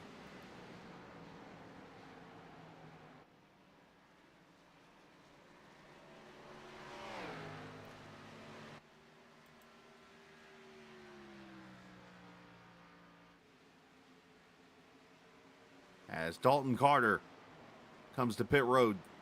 So his run to try to make it on fuel, 3 laps short.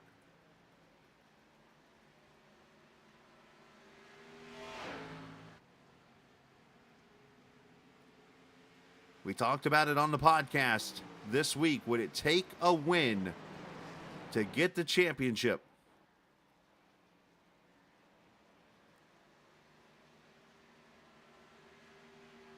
Helder said no, which you can understand. There's plenty of great cars. As you see, Strayer tonight was here. Maciejewski just took third, or is battling for third, I should say, with Fontaine. Had a great long run car. It was very fair arguments.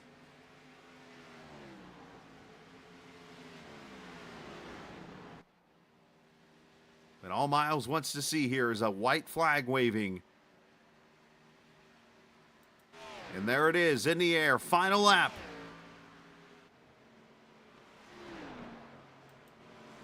As Sean Peachin has come to pit road.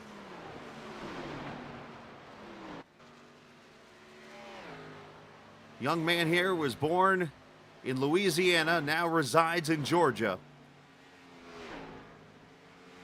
Hasn't been on iRacing long, but has done everything he can to be the best. And tonight,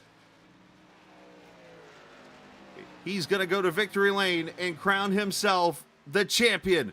GLSR in the downrange Premier Series champion, Stephen Miles.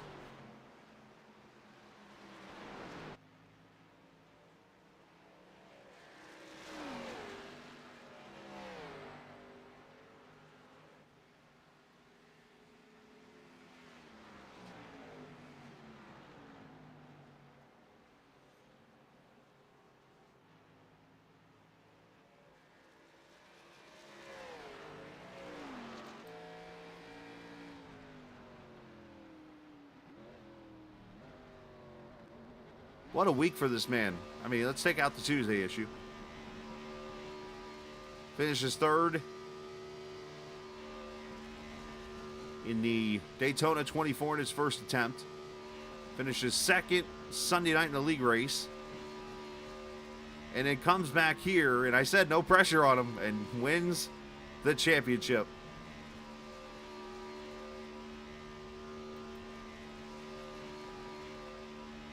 And he did it with the 4th win on the season.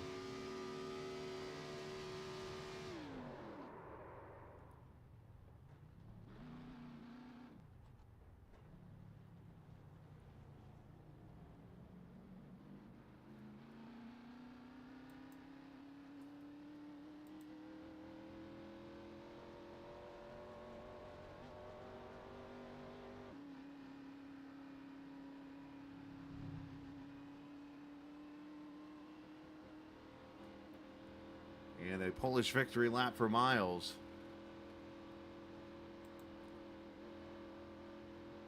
And I know I've been kind of doing a new tradition of talking to the drivers right after winning the race, but we're going to talk to him obviously here in a second. And let's show you the final results here as Miles does his lap here as he wins it by 2.5 seconds over Strayer. Fontaine third, Dalton fourth, Maciejewski finishes fifth. Alex Brison sixth, Cedric Ingram seventh, Brandon Alphin, Jacob Thornton, Sean Peachin ends up in the top 10. Dalton Carter, Joey Ladisor, Lucas Simonson, Tyler Pluff, Tyler Brewer, Brian Sutphin.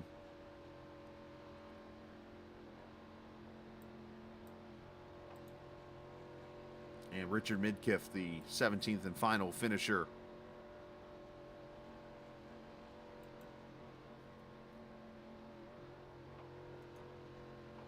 All right, let's Let's get the champ up here and talk to him as he comes back here to celebrate. He takes that sigh as he completes the mission of being the champion here of Season 2 of this Premier Series. Season 10 overall for GLSR, as it takes that 4th win of the season. And Stephen Miles, you are the champion here for Season 10 altogether, Season 2 of this Premier Series. Am I? Is it really? Is it a dream? Wake me up, man. Wake me up. This was a hard fought one, man. I'm sweating bullets over here. I told my teammates I was going to drive this race a little bit different. I wasn't going to leave nothing out there. Plenty of times I became a regular champion, and I didn't make the Final Four or something because I felt like my patience always helps me win, but sometimes it helps me lose at the same time. And I'd rather have that feeling of leaving everything out there than feeling like I didn't do enough to get it. And me and Fontaine was racing at the end. I mean, not even Fontaine. All 4 of us was there at the end. And it was a cat and mouse game. I knew the long run I was strong. And towards the long run, he was running the top, and he was still standing there with me with the drab. So it wasn't really no clear cut who was the fastest car, man. I just know when they short pitted at 27, I was going to try to go to 20. And in my head, I'm like, I can't race to win. I got to race them. It's only a race between us 4. So I pitted a lap after them, and I don't see how I came out ahead of them. Usually, so many times when you short pit 1 lap, you'll gain that second or something I had on them already, and they'll have a second on me or something. But I know I drove it in the pit road, and I drove it off, and I got behind Strayer, and I don't know what it was, man. After the last 2 pit stops, my car was on rails, man. It really was something else, man. My car did not handle how it handled the first half of the race, and I was stupid fast. And it was even a time when Strayer took fresher tires and had like 5 laps on us, and I was able to still run with him and pass him. So I knew we had a good shot tonight. And AB did a heck of a job. Alvin was up there leading to misfortune, and he tried to do a strategy, and I was rooting for him to win because the only thing I wanted to do was finish in front of the rest of the 3. And luckily tonight, man, I was able to do that. Well, looking back at your season here, of course, you got that first win at Chicagoland, which is very similar to this track, and then you had to win at Texas. So as I look at this, that's 3 wins now on 1.5-mile tracks this season. The only one you didn't get was I just saw it in my head. Oh, never mind, you won all 3 of the 1.5-mile tracks on the schedule. I won at Indy too. Well, that's a 2.5-mile, but that was same more thing. the 1.5-mile tracks. Obviously showing it, and of course that Texas win, I made the comment to you on the podcast, and here it kind of maybe come into play a little bit of if you could win at Texas on a 1.5-mile track, does that make you the favorite to go to Homestead? And obviously you did that, and then obviously the laps on Sunday a couple weeks ago at this track with the heat. I asked you before, and how much did it help you tonight? It helped me a lot, Scott. I'm not gonna lie. This track I never won on this track. I never ran a big fix car on this track except one time in the officials before the over refresh. So this track is just like Phoenix. It's like a hill for me, but because I don't have enough experience on it. So that Sunday race with Joey League, that definitely helped me after sitting here running these laps and how different it was and how easy this race was to keep the car under control with this 77, 76 temp. It was good, man, and it's crazy how stuff come full circle because you asked me that question, and I told you I don't think so because I knew I wasn't really good at Homestead, but 1.5 miles, I feel like I'm a top 3 or top 4, but it's just you got to have everything go right for you. I mean, Fontaine showed you that. Every winner in here showed you that. Everything had to go right for them. I feel like Michigan was the one I missed out on because that was one of the cautions that really hurt me, and I didn't want to see these 2 cautions tonight. I felt like I wanted to go green and try to make it a 2-stopper, run it completely out, and go from there. But, man, it feels good after 3 seasons of winning 3 to 4 races a season. And the last 2, I missed the Final Four both times. And to come here and to face Fontaine, one of the best races out here, and Strayer, this is Strayer's track. So even when he was on my team, he told me, like, he got his first win here. So it's a blessing, man, to race these drivers every Wednesday and come out on top like this, man, to win the championship. You just reminded me of what happened last season. Yeah. You just reminded Yeah. me when you mentioned not making that last race. I was with you and around you at that time a lot, and still am. But at that time, the anger in your voice, the anger in your demeanor, and how frustrated you were. I mean, you were on the border of not even showing up to that last I race. I didn't show up. You didn't I did show up, not. as a matter of No, I fact. didn't. I was so frustrated. I'm so hard on myself, just like AB and Alfie. We're so hard on each other, man. They understood where I was coming from, and I just couldn't do it, man. I didn't even want to race. I didn't even want to watch the broadcast, and I didn't. But I did from my little research from this past week. But like I go back to, I wanted this when I wanted to prepare. I wanted to do right.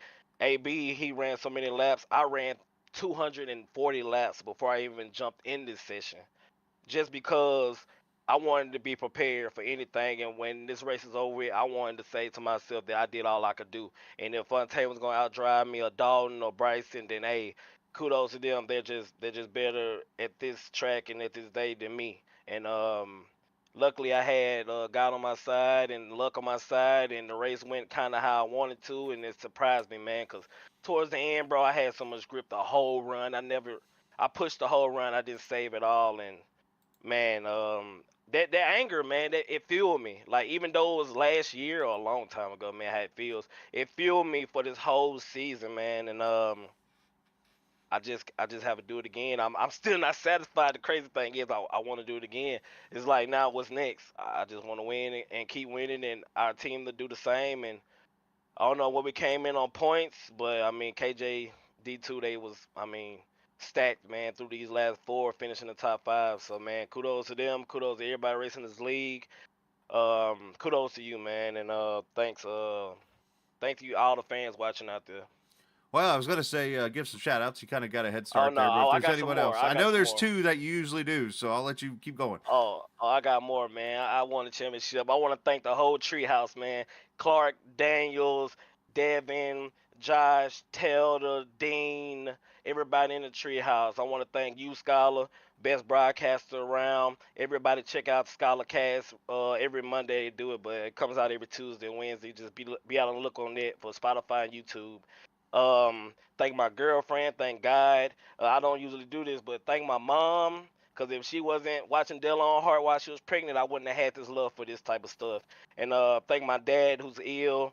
And man, I had food poisoning all for the last 3 days, and I struggled through this race. And I'm finna go lay it down, man. I thank you, everybody, man.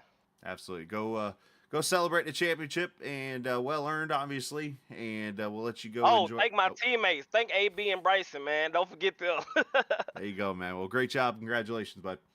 Thank you. Absolutely. As Stephen Miles wins the championship, and congratulations to him. Lucas, if you're still in chat, just hang out. I am going to talk to you. Just hang out because I'm going to talk to a few people here throughout here. This little extended post race. I like to do this on the championship races because I feel like the four drivers deserve to be talked to and just hear their thoughts. And then obviously Strayer being the one guy that, well, Maciejewski got in there too, but in the top three, we'll get Strayer in here in just a second. Let's talk with the guy who's going to end up second in points and falls up just short of a third championship and a second overall back to back, and that's Fontaine, man. Obviously, it looks. I would guess you had fun at least, which is what you wanted. But at the same time, I know second place sucks. Yeah, I mean, no, that was a great race. Miles did manage a really great race. Timing of the caution made us pay the price a little bit more tonight, but the last caution, I think, like I was right behind Miles, and I was hoping we would go like for a really long run and a green flag stop and see how we would do on the really long run in the second stint. I thought I had a little bit more, but no, Miles just did a great job. Like you said, I have fun, and frustrating a little bit to lose, but it is what it is. We're still competitive and we want to win. Obviously, you and Dalton had a good little battle there for a little bit, and then Brison got involved. And I'm obviously the battle for you guys there to finish third, fourth, and sixth in the end. Brison fell back, or actually finished sixth in the end. But Obviously, I know that would had to be tough, and to know that you're watching that championship just kind of slide away further and further as you guys battle. Yeah, no, for sure. A lot of little fun battles. I really like the first two stands where at some point it was moving around my line and like it just clicked and it was working good and we got to P2 back to P1 and like in the second stand vice versa, like we switched spots.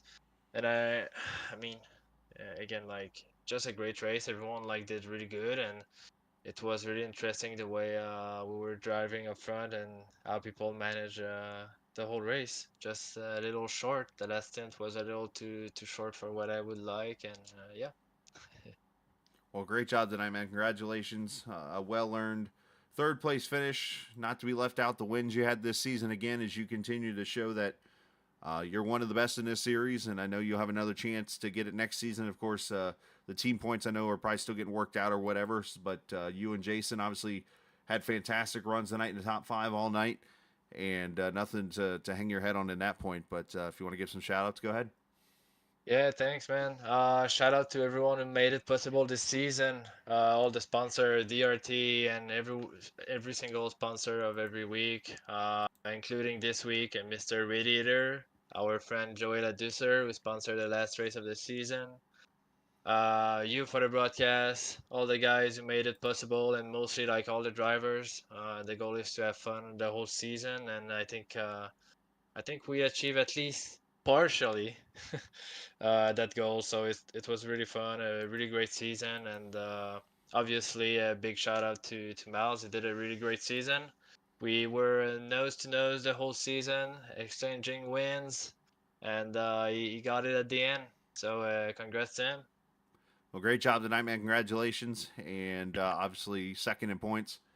And we will see you again for season 11 overall coming up here in a couple months.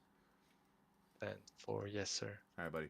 Sam Fontaine finishing third in the race, second overall in the championship standings. Congratulations again to him and his KJD2 team. Again, we'll see the team points here, I think, momentarily. Let's get the third place points guy. Look at his 20 viewers still. I'm talking to, we're what, 10 minutes out already since the race has ended? And still got 20 viewers. Very thankful for that. That's awesome. As Dalton joins us here, Jason, obviously third in the championship race. I know, as mentioned, you and Brison might have been more the underdogs, but I mean, you guys definitely showed tonight that you belonged in the championship 4. Yeah, man. I mean, we competed. You know, everybody knew the top 4 drivers was there, and we all ran up front. And at one time, I think we were all bumper to bumper to bumper there, first through fourth. You know, I tried to lay back a little bit at the beginning, letting too much pace go by, and then when the caution come out, I tried to pick the pace up. Mm-hmm. I was better on the long run than I was the 20 to 30 lap runs. So the caution that came out around, I can't remember what lap it was, 102, 103 or whatever. The wreck with Pluff? Yes. Yeah. If that hadn't happened, then we would have pitted, had another full stretch on tires. I think I might have got up there a little bit better, but it just wasn't meant to be tonight. Obviously, the battling with you and Brison, Fontaine. I mean, Maciejewski got up there later in the race. Strayer was up there most of this night. I mean, clean racing, just anywhere you could go on the track trying to pass each other. I know maybe there wasn't maybe stress or whatnot. I know you were trying to get out there and have fun. Was it at least fun being out there doing that kind of stuff? Oh, yeah. I mean, everybody raced really good. Like you said, clean racing with the guys up front. Everybody was respecting each other. Mm-hmm. But was also racing each other really hard. I mean, I know Strayer come over the radio one time and kind of apologized for getting in our way and this, that, and the other. And I was like, man, just race your race. That's why we're here. You know, and he didn't affect the outcome or anything like that. And he was fast enough to run and shoot. I mean, beat us as well. So I don't get aggravated with stuff like that. it's the ones that are in the way that are not running fast that aggravate you a bit. We had a couple. Right. There was a couple cars that did a couple questionable things there and slid up a track in front of you or whatever. But no, I mean it. Miles definitely, deserved to win that. He outdrove us, outraced us tonight. Maybe a little bit different, couple little pit strategy things stuff, but overall it was a great season. I think we sewed up the team tonight, if I ain't mistaken, and real proud of that. And the guys at KJD2, and I mean, proud of all the guys. Everybody put a lot of time in, practice, ran hard. I mean, it was a overall good season. Yeah, obviously, you guys, if you did earn or get the championship, it's earned. I mean, obviously, last week showed that why you guys are one of the best teams. I mean, to be able to dominate a race at Gateway like you did last week, and then come out here tonight and put on the showing that you and Fontaine did. Obviously, it wasn't both championships like you probably wanted, but at least to potentially get that one. So, congratulations on that, and send some shout outs to whoever you like to. Yeah, man, I'd like to send some shout outs. Just all my friends and family that watch, and mom and dad there, they support me and aggravate me at the same time when I screw up. They're the first ones to let me know the next day, and it's a lot of fun with that. I got a lot of close friends, people that watch and support me a whole lot, and I've already got text after the race and telling them they're proud of me and things like that. I mean, it's fun when you got people watch, and you make it real interesting as a broadcaster. I mean, I've had raced in leagues with several broadcasters, and everybody goes back to saying you do the best job and really keep everybody locked into the race and stuff. So big shout out to you and just the team, man. And we got one box. It seems like we check one box every season, but we can't check both of them. So that's the goal next year. There you go, man. Well, hey, nothing to hang your head over, and I appreciate the kind words there. But all the best to you guys, and we'll be back at it again before we know it. Absolutely. Well, I'm sure we'll see you on the track a little bit here in the next few weeks. Absolutely, man. And by the way, congrats on your P2 in Daytona. Thanks. Now that was fun. That was a lot of fun. It surprised me that we did as good as we did, but to throw 2 or 3 road guys in with 2 or 3 circle guys and to compete the way we did, I was really proud of that too. So yeah, I appreciate that. Absolutely, man. Jason Dalton, 4th place tonight, overall 3rd place in the championship standings this season. So congratulations to him and all but official. We'll wait on the official word, but the team championship to KJD2 again, as they continue to show that they're the best team-wise in the series. So congratulations to them on that. And the last of the 4 championship racers, Alex Brison, and it was not from a lack of effort. This man put the fight up there and got up there and battled with Jason and with Fontaine and even with Miles up there at the front there for a little bit. Brison, towards the end there, obviously caught the wall. Did that hurt the car? Oh, I mean, the car was hurt at probably the beginning and the middle of that race when I kind of caught the wall, run the high side. You just kind of live and die by the sword when you run up there. And unfortunately, grabbed the wall. I had about 4 seconds, but just even that 4 seconds, you could tell it hurt the car. And even after getting it fixed on that, 2nd or 3rd caution there. And, just the car never felt right after that. I mean, I knew I had a top 5, top 6 car, but I mean, I'd say it hurt the car. Absolutely. And then, towards the end there, those last 20 some laps, I was going to give it my all against those two. I mean, I really feel good after this race. Just running with those guys, because it's so hard in this league to get up and run with those people. I mean, all those guys are really good. So to sit there and battle with them for 5 to 10 laps, but I proved myself that I can do that. Obviously not saving tires is the best for me, obviously. And you grab the wall there at the end. So I mean, but yeah, definitely the damage definitely hurt the car a little bit. Obviously, you showed, as I've said to all 4 of you guys, showed that you belonged in the top 4 and in the championship race here. Obviously, it got down to 10 laps to go. It's you, it's Dalton, it's Fontaine. I guess the first question, there's 2 questions kind of here. The first question is that when the switch flipped and said, you know what, Miles, go, I will fight here to help one of us get the championship. And then 2, If so, how hard was it to flip that switch? Definitely flip the switch. You know, I just want to give them a run for their money and, you know, side draft and kind of let Miles just do his thing and try to get away the best he could. But I mean, he was already, you know, what felt like forever and a day in front of us, Right.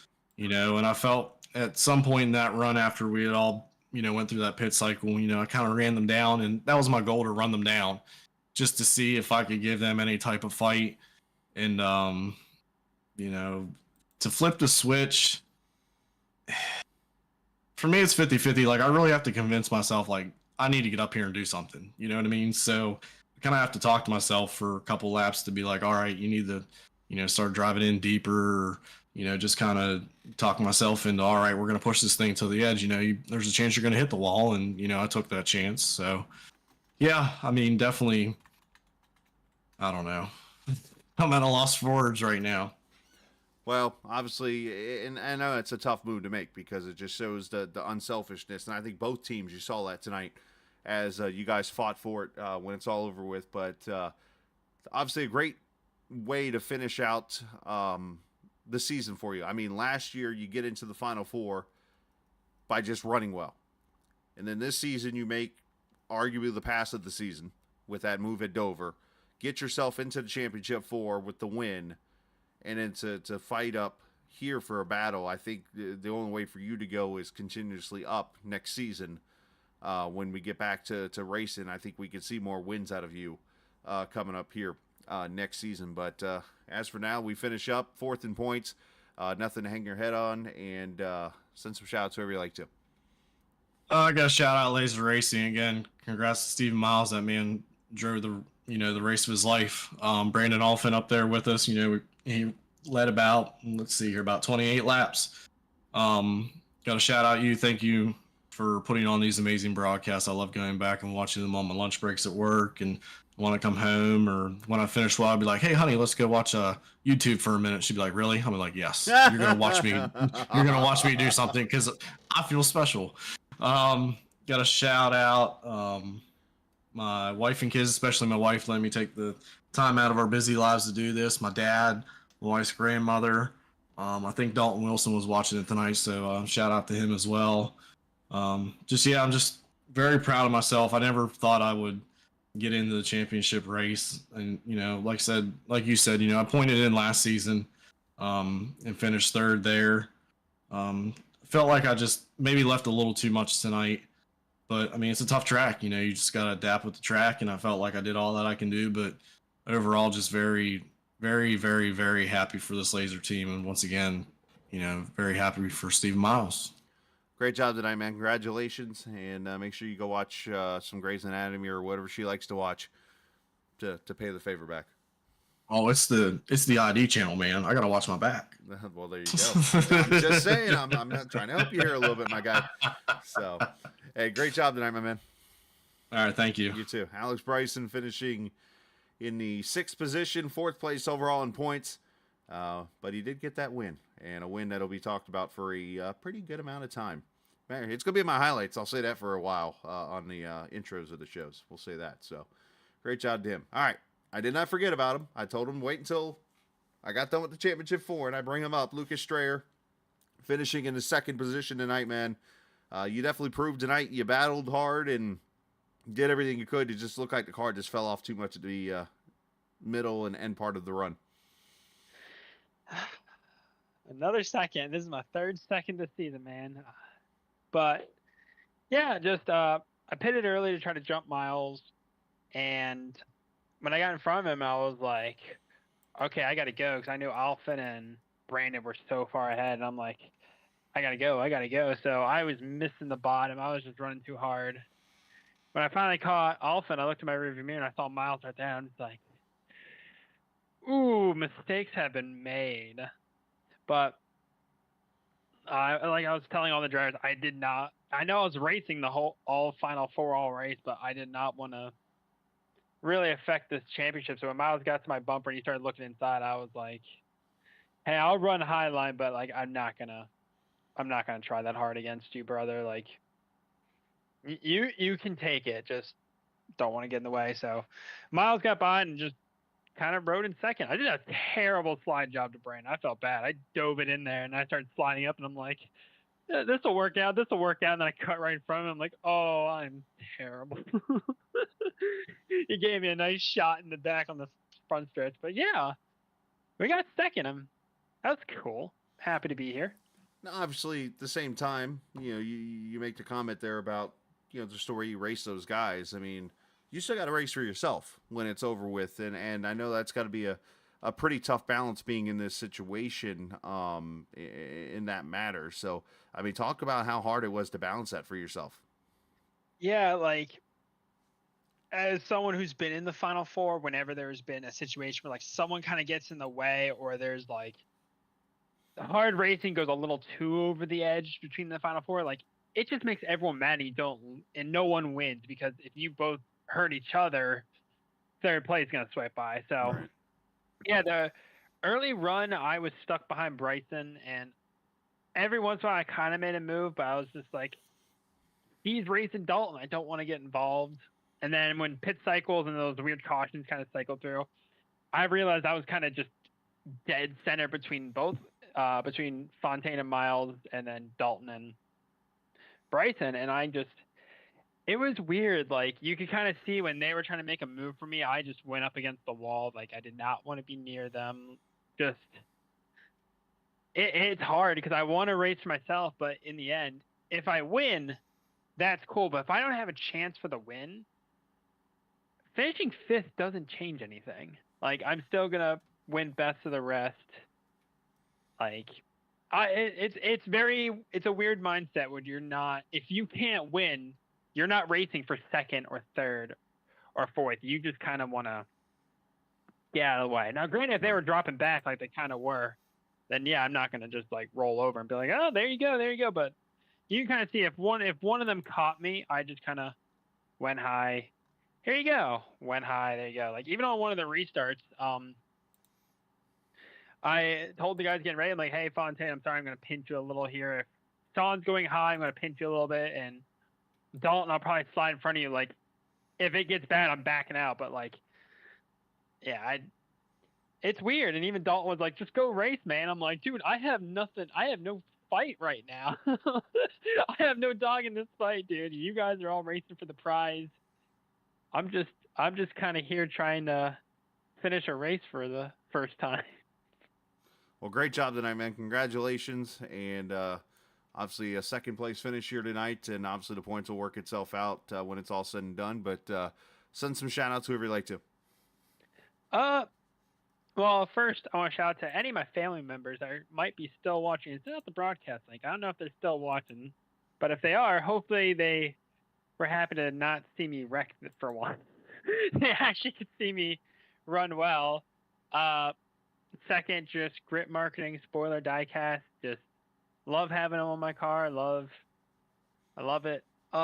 Third, wonderful broadcaster, Scala. You do a fantastic job. I love watching replays the next day and just seeing how the race went and see your take of everything.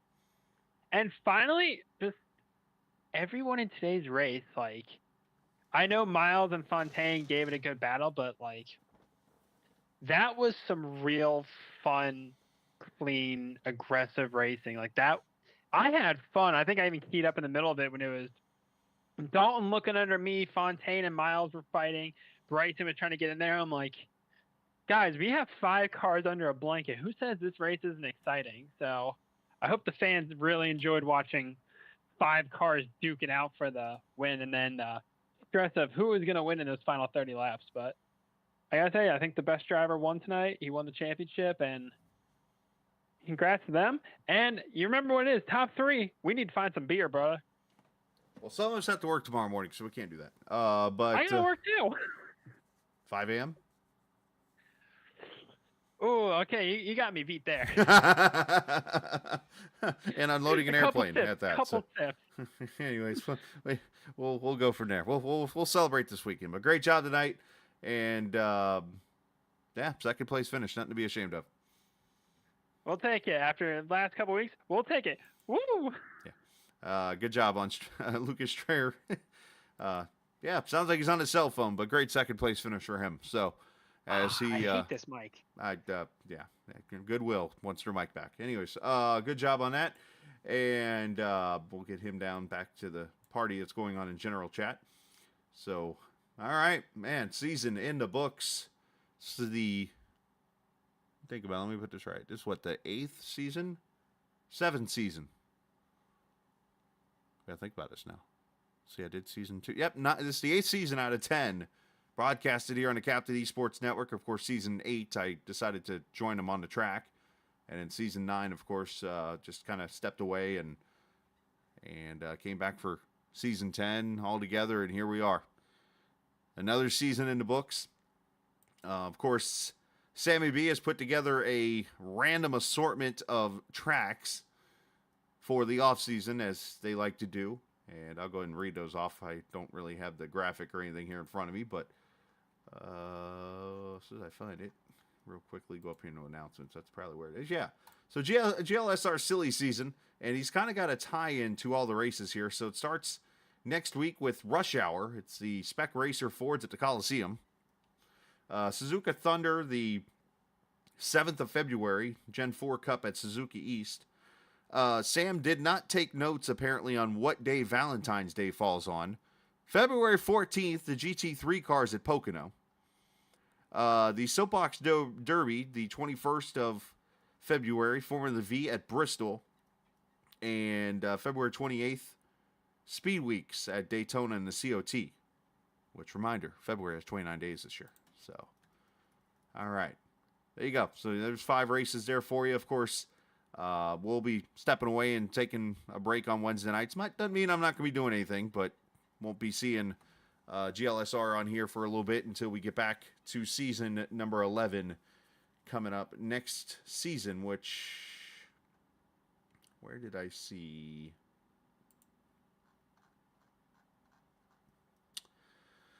Somewhere in here I remember seeing the schedule. There's so many links in this chat. Anyways, we'll figure it out. I think. Give me a second here. I'm gonna look for you guys. I'm determined to find it.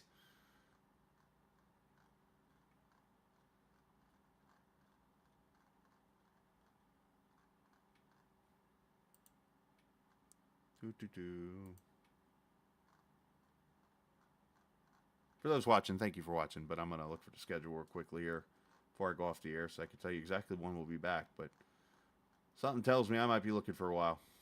So.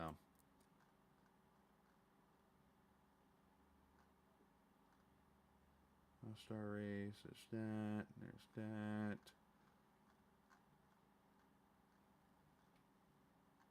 Yeah, I'm not going to find it. Oh, well. It happens. All right, we're going to head out, though. We'll see you next season.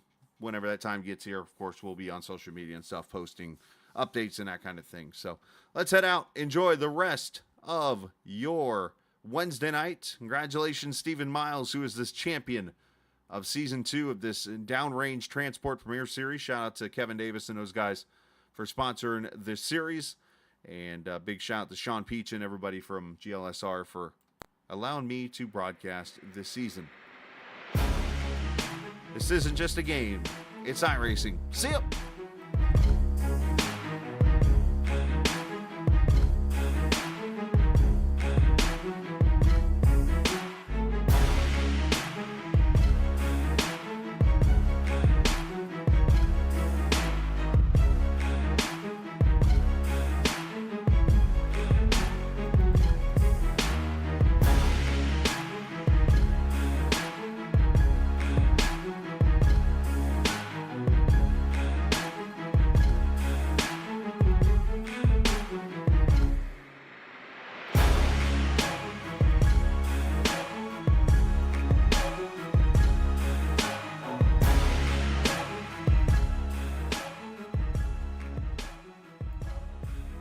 Copyrighted broadcast may not be reproduced, reused, or retransmitted in any form without the authorized written consent of Captain Esports Network. Captain would like to thank all of his loyal fans for your continued support, and he hopes you enjoyed today's broadcast.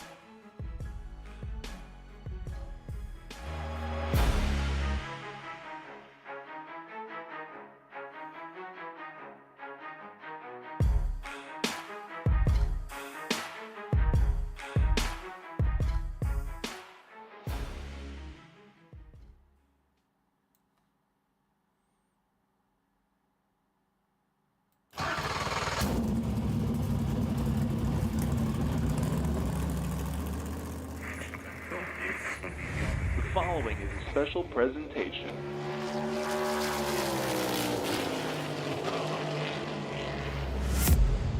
From the Captain Esports Network.